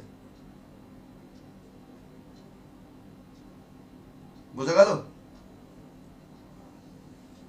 হ্যাঁ স্যার। ওকে, আসলে কি, আসলে কিছুই না, ক্ষমতার লোভ। ক্ষমতার লোভের চোটে সমস্ত মানুষজন দিককাল ভুলে যায়। কিন্তু তবু আগেকার দিনের লোকজন একটু শিক্ষিত ছিল, তারা যাই করতো না করতো একটু বুঝে শুনে করতো, তারা এত ন্যাকেট ছিল না। নেহরু জিন্নার মধ্যে অনেক ঝামেলা ছিল, এ ভাবতো আমি প্রধান হব, ও ভাবতো আমি প্রধান হব, কিন্তু কোথাও না কোথাও কিন্তু তাদের ইগোর জন্যই দেশটা কিন্তু যে ভাগ হয়ে গেল। যদি কেউই পুরোপুরি দায়ী নয়, সময়কালটা দায়ী, তো কোথাও কোথাও তো চূড়ান্ত ইগো ছিল যে কেউ কারো কথা শুনবে না। যদি ওরা না হতো, যদি আজকে ইগো মানুষ রাখতো, তাহলে দেশটা ভাগ হতো না, এত সমস্যা হতো না।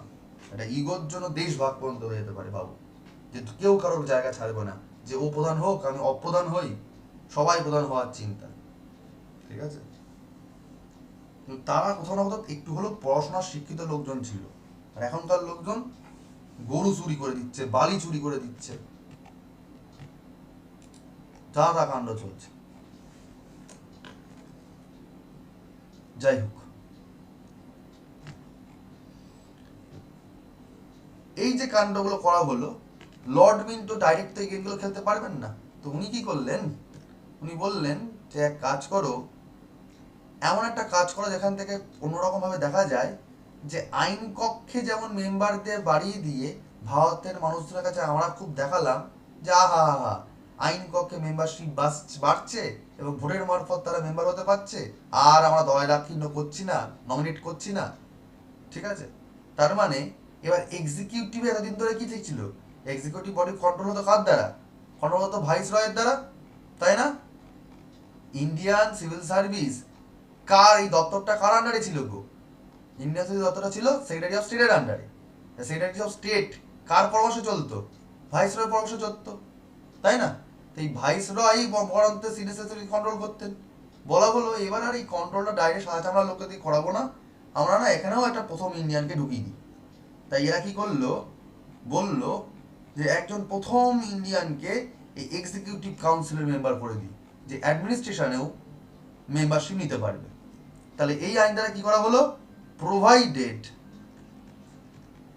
very first time under this article, under this act, provided first Indian association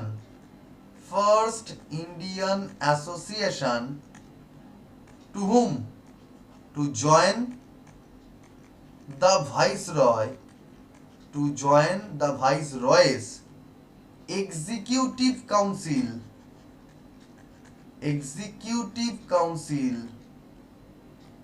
অর্থাৎ প্রথমবার কোন ইন্ডিয়ানকে ভাইসরয়ের এক্সিকিউটিভ কাউন্সিলে চান্স দেওয়া হচ্ছে। সেই প্রথম ভারতীয়রার নাম কি? সেই প্রথম ভারতীয়রার নাম হচ্ছে, ইন্ডিয়ানের নাম হচ্ছে, মনে রাখবে, সত্যেন্দ্র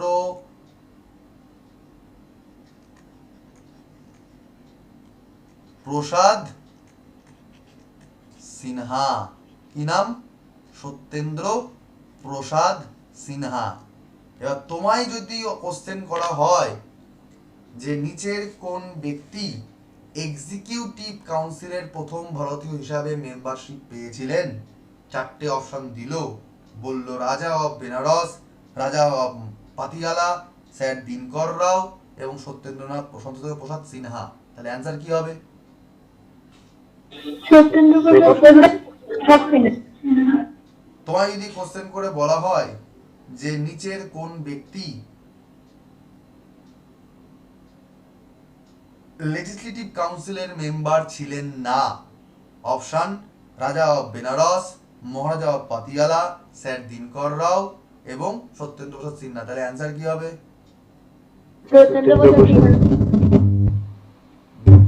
অপশন বুঝতে পারছো কিভাবে খেলবে? অপশন বোঝা যাচ্ছে কিভাবে খেলবে? কারো কোনো ডাউট আছে? না স্যার। ক্লিয়ার? স্যাচগুলো বুঝতে পেরেছো? চলো এইবার একটা কাণ্ড হচ্ছে।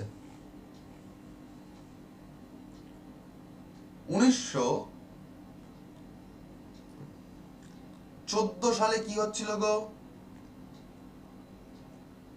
প্রথম বিশ্বযুদ্ধ স্যার। ওয়ার্ল্ড ওয়ার 1 হওয়ার সম্ভাবনা দেখা দিচ্ছিল, তাই তো? 1914 থেকে 1920, তাই না? তাই তো? হ্যালো, হ্যাঁ স্যার, হ্যাঁ স্যার। এই জন্য আফ্রিকার, বিশেষ করে দক্ষিণ আফ্রিকার এরকম একটা জায়গাতে, শহরের নাম কি? নাটাল। এখান থেকে ভারতবর্ষের একজনকে বলছে তুমি ফিরে আসো, নিজের দেশে ফিরে যাও, কারণ বিশ্বযুদ্ধ হবে। কাকে ফিরে আসার জন্য বলা হচ্ছিল গো? গান্ধী। মহাত্মা গান্ধী। গান্ধীকে ফিরে আসার জন্য বলা হচ্ছিল, যে আজ বাড়িতে ফিরে আসো, বিশ্বযুদ্ধ আসতে চলেছে। আর গান্ধী আসলে তিনি কি ছিলেন? লয়ার। তিনি তো ইংল্যান্ডে গিয়ে পড়াশোনা করে এসেছিলেন না, ব্যারিস্টারি পড়ে এসেছিলেন। তো তিনি ইংল্যান্ডের দৃষ্টিভঙ্গি, আইনের মারপ্যাচ বুঝতে পারতেন। তিনি দেখলেন যে আচ্ছা, এই যে দেশে এতদিন ধরে আমরা এত দাবি দাওয়া করছি, কংগ্রেস তৈরি করে এত স্বদেশী মুভমেন্ট করলাম, বিদ্রোহ করে, ঠিক আছে, কিন্তু লাভের লাভ হচ্ছে না কেন? ইনি চলে গেলেন কোথায়? গোপাল কৃষ্ণ গোখলের কাছে। গোপাল কৃষ্ণ গোখলে ছিল তার কি? রাজনৈতিক গুরু। পলিটিক্যাল টিচার ছিলেন, তাই না? গোখলে বলল যে ভাই তুমি এই দেশটাকে এত সহজে না বুঝতে পারবে না, তুমি এক কাজ করো, সারা দেশে ঘুরে বেড়াও, কি সমস্যা আছে তুমি বুঝে যাবে নিজে। গান্ধী সারা দেশে ঘুরলেন, সারা দেশে তিনি ঘোরাঘুরি করলেন, দেখলেন যে তিনি দেশটাকে যে পাল্টাতে চাইছেন, এত কাণ্ড করতে চাইছেন, কাদের জন্য লড়বো? এখানকার যারা সিটিজেন, এরাই তো খেতে পায় না, এদের জামা কাপড় পায় না, তাহলে আমি যদি আজকে এদের কথা বলতে যাই সরকারকে, তাহলে তো প্রথমে সিটিজেনদের সাপোর্টই পাবো না। কারণ আজকে কংগ্রেস যে দাবি দাওয়াগুলো করছিল, বা মুসলিম ততদিনে চলে এসে দাবি দাওয়াগুলো করছিল, এই দাবি দাওয়াগুলো তো তাদের নিজস্ব স্বার্থের জন্য করছে, বলছে পাবলিকের স্বার্থের জন্য, কিন্তু তারা তো বাবু কালচার সবাই। মুসলিম লীগের তারা কারা? ঢাকার নবাব সালিমুল্লাহ। কংগ্রেসের কারা? সমস্ত বাবু সম্প্রদায়ের উচ্চবিত্ত লোকজন, লয়ার বড় বড়, প্রফেসর লোকজন বড় বড়। তাহলে আজকে নাগরিকদের আওয়াজ তোলা হচ্ছে কোথায়? অন্যদিকে গান্ধীজি যদি নিজে যেহেতু লয়ার ছিলেন, তিনি আরেকটা জিনিস বুঝতে পারলেন যে ভাই দেশ তিনটে হয়।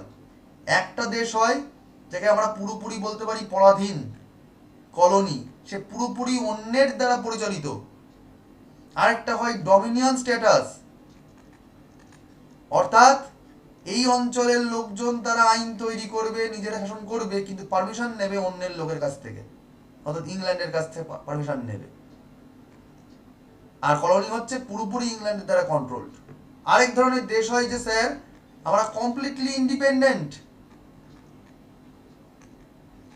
আমরা ইংল্যান্ডের কেন কোনো দেশেরই কোনো কথা শুনবো না, আমরাই আইন তৈরি করবো, আমরাই দেশ চালাবো, যা হবে ভালো মন্দ সবকিছু আমরা বুঝে নেবো।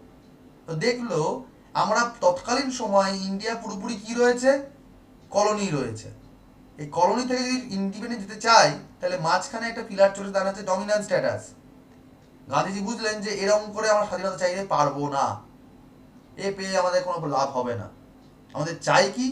ডমিনেন্ট স্ট্যাটাস চাই ফার্স্টে, দেন আমরা এদিকে যাব। আমরা ডাইরেক্ট এক স্টেপ গরু ঢিঙে মানে ঘাস গিলতে পারবো না, ঘোড়া ঢিঙে ঘাস খেতে পারবো না আমরা। গান্ধীজি আর কংগ্রেস এই খেলাটা বুঝতে পেরে তারা বিভিন্ন রকম ভাবে প্রেশার ক্রিয়েট করলো, ঠিক আছে? ততদিনে তোমাদের সুবিধা পেয়েছে গান্ধীজি, তিনি ধুতি পরে ফেলেছেন, ধুতি তুলেও ফেলেছেন, জামা কাপড় ছেড়ে ফেলেছেন পাবলিকের আওয়াজটা নেওয়ার জন্য। তিনি চলে গেলেন টুকুস করে বিহারের চম্পারণে, তিনি টুকুস করে চলে গেলেন প্রথমে চাষিদের দাবি দাওয়াগুলোকে সরকারকে তুলে দেওয়ার জন্য, কারণ নীল কর্ষকের এখন অত্যাচার করছিল, পপুলারিটি পেয়ে গেল। কংগ্রেস যে পপুলারিটি পায়নি বাবু কালচারের জন্য, মুসলিম যে বাবু কালচারের পায়নি, গান্ধীজি যে পোশাক আশাক এবং কথাবার্তা ঠিকঠাক করে বলেছে, সবটা নিয়ে মানুষ ভাবলো যে এটা আমাদেরই প্রতিনিধি। গান্ধীজি পেয়ে গেল টুকুস করে একটা লিডারশিপ কোয়ালিটি। গান্ধীজি চলে গেল আহমেদাবাদে, সেখানে শ্রমিক আন্দোলন চলছিল। খেদাই চলে গেল গুজরাটের, সেখানেও শ্রমিক আন্দোলন চলছিল, ওদেরকে বোঝালো, ওদের হয়ে লিড করলো, সেখানে পপুলারিটি পেয়ে গেল। ধীরে ধীরে গান্ধীজি হয়ে গেল ইন্ডিয়ার একটা লিডার, একটা মুখ তৈরি হয়ে গেল, যে মুখটা তো ওদের কংগ্রেসের কেউই ইন্ডিভিজুয়ালি হয়নি, মুসলিম লীগের কেউই ইন্ডিভিজুয়ালি হয়নি। গান্ধীজি প্রথম একজন রাজনৈতিক ব্যক্তিত্ব যে ভারতবর্ষে রাজনৈতিক হিসাবে, লিডার হিসাবে তার একটা আইডেন্টিটি তৈরি হয়ে গেল, পপুলারিটি পেয়ে গেল, খান স্যার। ঠিক আছে, গান্ধীজি প্রেশার করলো, কংগ্রেস বুঝে গেল যে আরে বাবা এই বুড়োর তো বিশাল বুদ্ধি, গান্ধীজিকে সাপোর্ট করা দরকার রে বাবা। ঠিক আছে, গান্ধীজি পেছন পেছন কারা ধরে চললো কংগ্রেস। মুসলিম লীগ অল্প অল্প চলছিল, বাট যেহেতু কংগ্রেস চলছে তাই পুরোপুরি সাপোর্ট করে না। কিন্তু গান্ধীজির অস্তিত্ব এতটাই জোরালো, কংগ্রেস বললো না না, গান্ধীজির কথা শুনতে হবে। ঠিক আছে, লেজর ধরে চললো। ইংরেজ বুঝতে পারলো যে আচ্ছা এরা তো আসল গেম ধরে ফেলছে, মুশকিল, এরা ডমিনেন্স স্ট্যাটাস চাইছে। ঠিক আছে, ওইদিকে চরমপন্থাও বাড়ছে, কংগ্রেসের মধ্যে তোমার ভাগ হয়ে যাচ্ছে, বলছে ভাই দাবি দাওয়া করবো না, ডাইরেক্ট কেড়ে নেবো। 1916 কি হচ্ছে গো, 1916 তোমার চলে আসছে এক্সট্রিমিস্ট আর মডারেট, তাই না? ভাগ হয়ে যাচ্ছে না, বিদ্রোহ শুরু হয়ে যাচ্ছে দেশের মধ্যে, আবার গরম গরম অবস্থা। ইংরেজ দেখলো যে না, এদেরকে আবার চোখে ধুলো দিতে হবে। কিন্তু চোখে ধুলো দেবো কি করে? বলবো আচ্ছা তোমার দেশটা শাসন নিয়ে এরকম ঝামেলা করছো তো, শাসনতন্ত্র আমরা আবার পাল্টাচ্ছি, আমরা আবার শাসনতন্ত্র পাল্টাচ্ছি, তাই তোমরা রাগ করো না।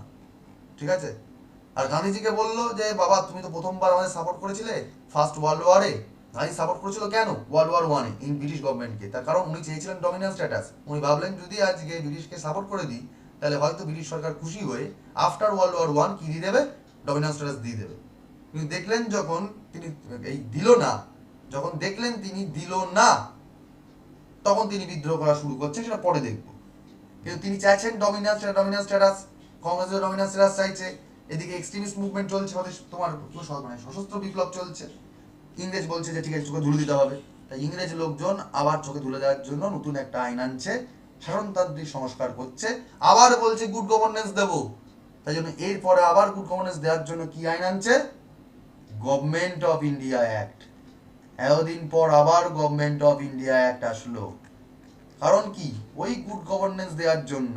বলো তোমরা শান্ত হও, এত লাভালাভি করো না, তোমাদেরকে আবার আমরা গুড গভর্নেন্স দিচ্ছি।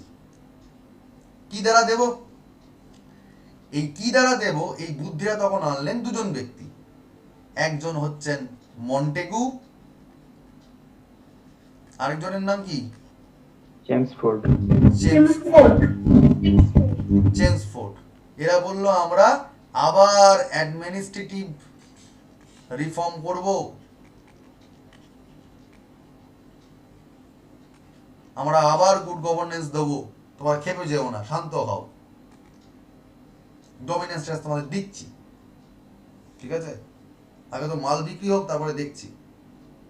কিন্তু ডাইরেক্ট দিল না, ডমিনেন্স স্ট্যাটাস দিল না। তারা কি করলো? তারা আইনের কথা দিয়ে মারপ্যাচ খেলে দিল। কি খেলে দিল? তারা বলল যে ভাই তোমরা তো দাবি দাওয়া করছো ডমিনেন্স স্ট্যাটাসের, তো ডমিনেন্স স্ট্যাটাস মানে কি? যে ভাই আজকে কেন্দ্র সরকার, সেন্ট্রাল গভর্নমেন্ট আর স্টেট গভর্নমেন্ট আলাদা থাকবে, প্রভিন্সিয়াল গভর্নমেন্ট আলাদা থাকবে। তোমরা বলছো যে ডিরেক্ট ইলেকশন থাকবে, ইনডাইরেক্ট ইলেকশন হবে না। তোমরা বলছো আজকে যদি সেপারেট ইলেকশন থাকতে হয় তাহলে আজকে শিখদের জন্য থাকা দরকার, অ্যাংলো ইন্ডিয়ানদের জন্য থাকা দরকার, সেখানে শুধুমাত্র হিন্দু মুসলিম থাকবে কেন? সবার জন্যই তাহলে হোক। এবং আজকে সিভিল সার্ভিসে ইন্ডিয়ানদের ঢোকানো দরকার, প্রভিন্সিয়াল ক্ষেত্রে ঢোকাতে হবে স্টেট গভর্নমেন্টের জন্য। সিভিল সার্ভিস যদি প্রভিন্সিয়াল করতে হয় তাহলে কি লাগবে?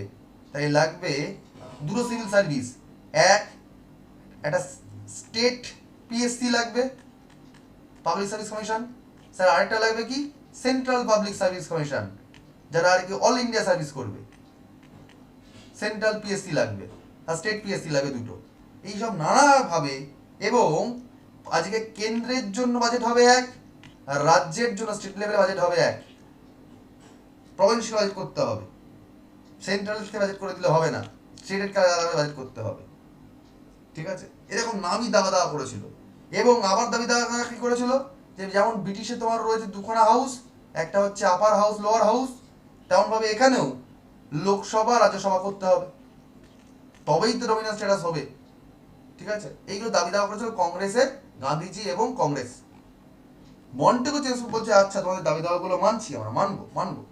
ওরা কি করলো, ওরা বললো ঠিক আছে, এক কাজ করো, এই যে লেজিসলেটিভ হাউসকে আমরা করে দিয়েছি না কেন্দ্র এবং রাজ্যের জন্য, তাহলে একটা কাজ করি, লেজিসলেটিভ যে বিষয়বস্তুগুলো রয়েছে যে কে কোনটা দেখবে, যেমন ধরো আজকে রয়েছে কি, আজকে তোমার রয়েছে এডুকেশন, কে দেখে, সেন্ট্রাল এবং স্টেট দুটোই দেখে।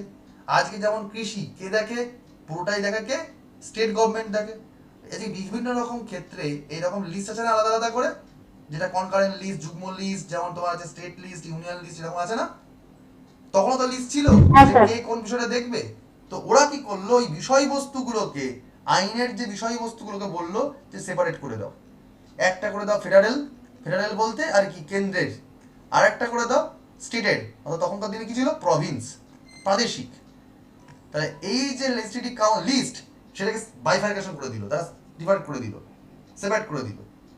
কিন্তু এই যে এরা বলেছিল যে সেন্ট্রালের অফিসার আর স্টেটের অফিসার আলাদা আলাদা হবে, তার জন্য তো রিক্রুটমেন্ট আলাদা করতে হবে, তো ওরা করেনি, তো যা হবে ভাইসরয়ের দ্বারাই কন্ট্রোল হবে। তাই ওরা কি করলো, বললো এক্সিকিউটিভ কাউন্সিলকে কিন্তু তারা সেপারেট করেনি, এক্সিকিউটিভ যে লিস্ট, এক্সিকিউটিভ যে কাউন্সিল, তাকে কিন্তু তারা ডিভাইড করেনি, শুধু লেজিসলেটিভ কাউন্সিলকে ডিভাইড করে রেখে দিল।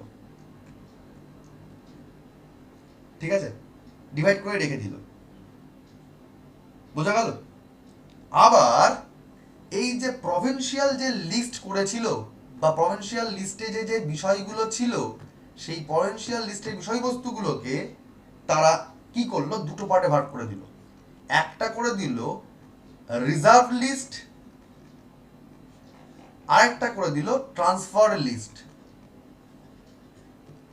ট্রান্সফার লিস্ট কি, গুরুতর যে বিষয়বস্তুগুলো ছিল যেখানে ঝামেলা হতে পারে, সেই গুরুতর বিষয়বস্তু কার কাছে রাখলো, এক্সিকিউটিভ কাউন্সিলের হাতে লাগলো। এক্সিকিউটিভ কাউন্সিল মানে কি, ডাইরেক্ট যারা অফিসার তারা সামলাবেন, ডাইরেক্ট যারা এক্সিকিউটিভ তারা সামলাবেন, মানে গভর্নর সামলাবেন।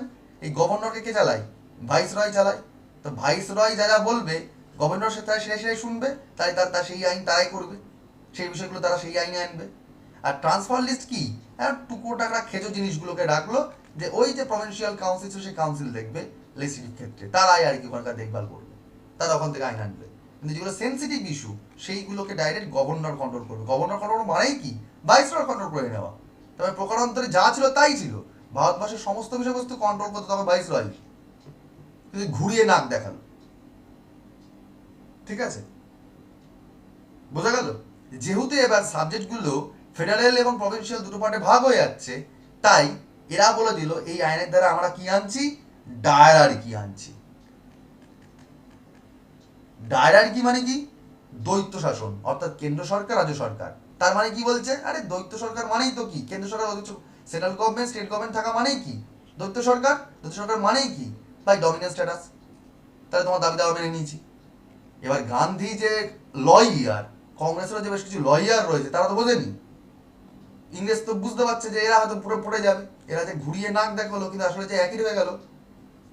কিন্তু গান্ধীজি ব্যাপারটা বুঝে গেলেন, তিনি লয়ার, বুঝে যাওয়ার পর বললো আচ্ছা তুমি আমাকে চোখে ধুলো দিলে তো, আমরা খেলবো না, পুলিশ বলে দিই। তারা কি করলো, গান্ধীজি বললো চলো, কথা যখন তুমি মানলে না, আমি তোমাকেও আর সাহায্য করবো না, তোমাকে প্রথমবার সাহায্য করেছিলাম, প্রথম বিশ্বযুদ্ধে সমর্থন করেছিলাম, এবার থেকে কোনো সাহায্য করবো না, আমি কি করবো, তোমাকে আমি অসহযোগ করবো, অর্থাৎ নন কোঅপারেশন মুভমেন্ট।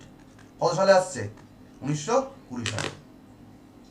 যে ব্রিটিশ সরকার তুমি চোখে ধুলো দিলে তো, ঠিকঠাক আইন না এনে, ঠিক আছে তোমাকে সহযোগ করছি না, চলে আসলো অসহযোগ মুভমেন্ট 1920 সাল। তাহলে কেন আসছে বুঝতে পেরেছো অসহযোগ মুভমেন্টটা। হ্যালো, হ্যাঁ স্যার, হ্যাঁ স্যার, হ্যাঁ স্যার। বোঝা গেল না। এবার আমি এর পরের পার্টে যাব না, কারণ এটা আবার বকতে হবে, অনেকটা ডিটেল আছে। অনেক ডেপথ নিয়ে পড়তে হচ্ছে একবারে মেন্সের জন্য। আমি শুধু আজকে যে টপিকটা পড়ানো সেটা একটু ডেপথে পড়িয়ে দিই। একটু আগে তোমরা দেখতে পেলে গভর্নমেন্ট অফ ইন্ডিয়া অ্যাক্টের দ্বারা কি করা হয়েছিল, এখানে ডাইরেক্টলি কেন্দ্র সরকার এবং রাজ্য সরকারকে যেটা বলেছিল না ভাগ করে দেবে উচ্চ কক্ষ, কি বলে লোয়ার হাউস আর রাজ্যসভা, সেটা তো ডিরেক্টলি করেনি, কিন্তু তারা নাম দিল কি ডায়রার্কি করার জন্য তারা কি আনলো, দুটো হাউস করে দিল বটে, দুটো হাউস করে দিল। একটাকে বললো সেন্ট্রাল প্রভিন্স, আর একটাকে বললো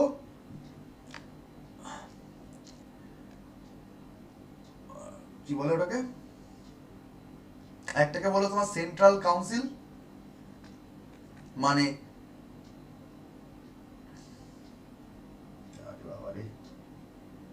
ভুলে যাচ্ছি, দাঁড়াও এক সেকেন্ড।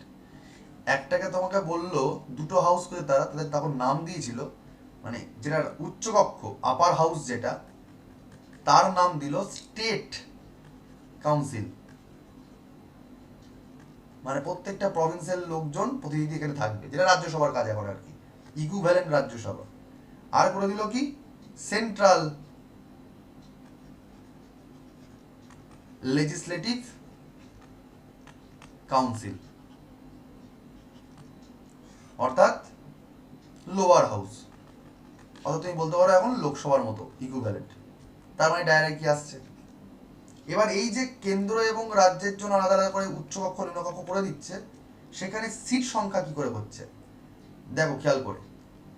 যদি আজকে তারা এমন এই আইনের দ্বারা কি করা হলো, তারা বলল যে এই হাউসটা আপার হাউস, সেটা কি থাকে ফিক্স থাকে না, থাকা তো উচিত, যেটা বর্তমানে রাজ্যসভা কি এখন ফিক্স, তো তৎকালীন সময় কোনো ফিক্স করা হলো না, তৎকালীন সময় কিন্তু কোনো ফিক্স করা হলো না, বলল এটা থাকবে 3 বছরের জন্য, 3 ইয়ার্সের জন্য থাকবে। কজন মেম্বার থাকবে টোটাল এই হাউসে, আপার হাউসে 60 জন মেম্বার থাকবে, যার মধ্যে 33 জন হবে ইলেক্টেড মেম্বার, আর স্যার 27 জন হবে নমিনেটেড মেম্বার। রাজ্যসভাতে এখন কজন নমিনেটেড হয় গো, 2 জন না 12 জন, স্যার 12 জন তো রাজ্য, এই 12 জন থাকে তাই তো, তখন করলো কি 27 জন হবে নমিনেটেড আর 30 জন হবে ইলেক্টেড, তৎকালীন আইনে করলো। কোন আইনের দ্বারা, এই Indian council act, sorry government of India act 1919। ওকে, আর আরেক দিকে কেন্দ্র যে আইন কক্ষ, অর্থাৎ লোয়ার হাউস যেটা বলতে পারো নিম্ন কক্ষ, সেখানে কি করলো, যেদের মেয়াদ থাকবে 5 বছর, কিন্তু টোটাল মেম্বার হবে 143 জন, যার মধ্যে 103 জন হবে কি ইলেক্টেড মেম্বার আর 42 জন হবে নমিনেটেড মেম্বার। ঠিক আছে, 145 হলো, কোনটা টোটাল 143 বললেন, 103 জন ইলেক্টেড, 42 জন নমিনেটেড। হ্যাঁ 45 জন, ঠিক আছে। এবার এই যে 103 জন হবে, তোমাদের কি বলেছিলাম আগে, কি ছিল নিয়ম, সেপারেট কমিউনাল ইলেকশন, তাই না, কিন্তু গান্ধীজি কি বললো, শিখদের জন্য আলাদা আলাদা করে দেওয়া হবে, তাই তো বললো যে আচ্ছা ঠিক ঠিক ঠিক ঠিক মেনে নিচ্ছি, ব্রিটিশরা মেনেও নিল, কিন্তু আসল জায়গায় মানলো না, তারা কি করে দিল, এক্সিকিউটিভ কাউন্সিলকে ভাঙিয়ে নি, মানে স্টেট পিএসসি ইউপিএসসি করেই দেয়নি, ওই জায়গাটা ভাইসরয় হান্ডারে রেখে দিয়েছে। তো এখানে লোক দেখার জন্য তারা কি করে দিল, কেন্দ্রীয় আইন কক্ষে সেপারেট ইলেকশন করে দিল, বলে দিল যেগুলো আর কি সাধারণ নির্বাচনী এলাকা, মানে জেনারেল ইলেক্টোরেট এরিয়া, সেখানের লোকজন হবে 51 জন, সাধারণ বলতে যারা আর কি ইউআর, তোমরা যেমন পরীক্ষা দাও ইউআর জেনারেল আর কি, যারা মুসলিম তাদের সিট সংখ্যা থাকবে 30 জন, যারা থাকবে শিখ তাদের সিট সংখ্যা হবে 2 জন, যারা হবে জমিনদার তাদের সিট সংখ্যা হবে 7 জন, যারা হবে ইউরোপিয়ান তাদের সিট সংখ্যা হবে 9 জন, এবং যারা হবে ট্রেডার্স বাট, মানে কি বলবো, ট্রেডার্স বাট ইলেক্টেড আর কি, বিভিন্ন ব্যবসায়ী বড় বড় লোকজন, তা থাকবে 4 জন। টোটাল দেখো কতজন রয়েছে, হিসাব করো। 9 আর এখানে তো কত হয় 60, 90, 90 আর 9 99 আর 4 103 জন হচ্ছে না? এই 103 জন হবে কি ইলেক্টেড মেম্বার থাকবে কেন্দ্রীয় আইন কক্ষে, অর্থাৎ লোয়ার হাউসে। বুঝে গেল? অর্থাৎ পরিষ্কারভাবে আইনগত দিক থেকে লিগালি কি করে দেওয়া হচ্ছে, লেজিসলেটিভ দিককে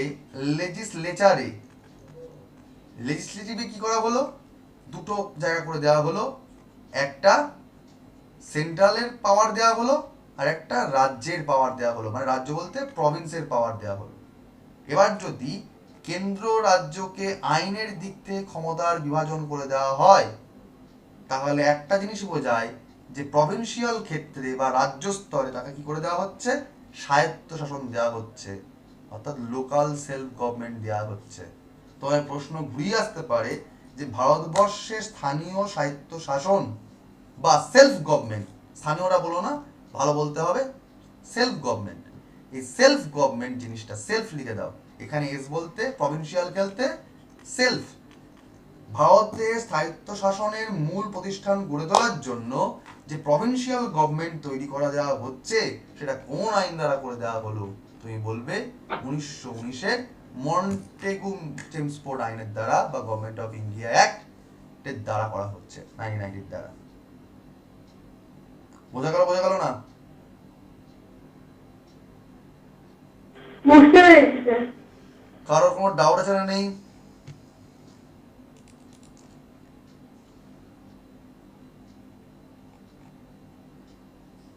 কারো কোনো ডাউট আছে না? নেই? না স্যার, বুঝে গেছি। বেশ, এর পরের দিন আমরা পড়বো গভর্নমেন্ট অফ ইন্ডিয়া অ্যাক্টের বিভিন্ন কাজকর্ম, তারপরে সাইমন কমিশন, ক্যাবিনেট মিশন, তারপরে আরও অনেক জায়গা থাকবে, মাউন্টেন পরিকল্পনা, তারপর যখন আফটার অল সংবিধান সভা তৈরি হয়ে যাবে, সেখানে কে কোন দপ্তর পাচ্ছে, কে কোন কমিটির মেম্বার হচ্ছে, কবে চালু হয়ে যাচ্ছে ভারতের সংবিধান, তার জন্য কি কি ব্যাচ হলো, সেই সমস্ত জিনিসগুলো টুটু টুটু করে দেখবো। মানে কিন্তু অনেক ফ্যাক্ট থাকবে, আজকে কিন্তু মূলত কনসেপ্ট ছিল, পরের দিন ফ্যাক্ট থাকবে অনেক বেশি। ঠিক আছে? তোমাদের নোট আমি আগেই দিয়ে দিয়েছি, হিস্ট্রি অফ মেকিং কনস্টিটিউশনের নোট, তোমরা আবার পুরোটা পড়ো, যারা যারা পড়ে আসোনি আগের দিনের পড়া সেটাও দেখো, আর এই পড়াটাও ভালো করে দেখো। পুরোটা দেখে নিয়ে বলো আমাকে কার কোন সমস্যা আছে। 2 মিনিট দিলাম বা 1 মিনিট দিলাম, দেখে নাও, পুরোটা দেখে নিয়ে চেষ্টা করো আজকের টপিকে কোনো সমস্যা আছে কিনা। স্যার নোটটা যদি আবার শেয়ার করেন ভালো হয়। আচ্ছা, আমি হোয়াটসঅ্যাপে দিয়ে দিচ্ছি।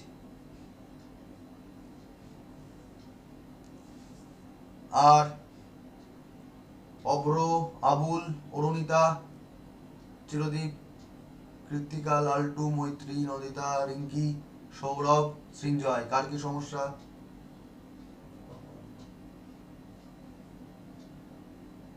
বোঝা গেছে? হ্যাঁ স্যার। আচ্ছা, সৃঞ্জয় বোঝা গেছে? হ্যাঁ স্যার। ওকে, তাহলে এখানে রেকর্ড অফ করবো। হ্যাঁ স্যার।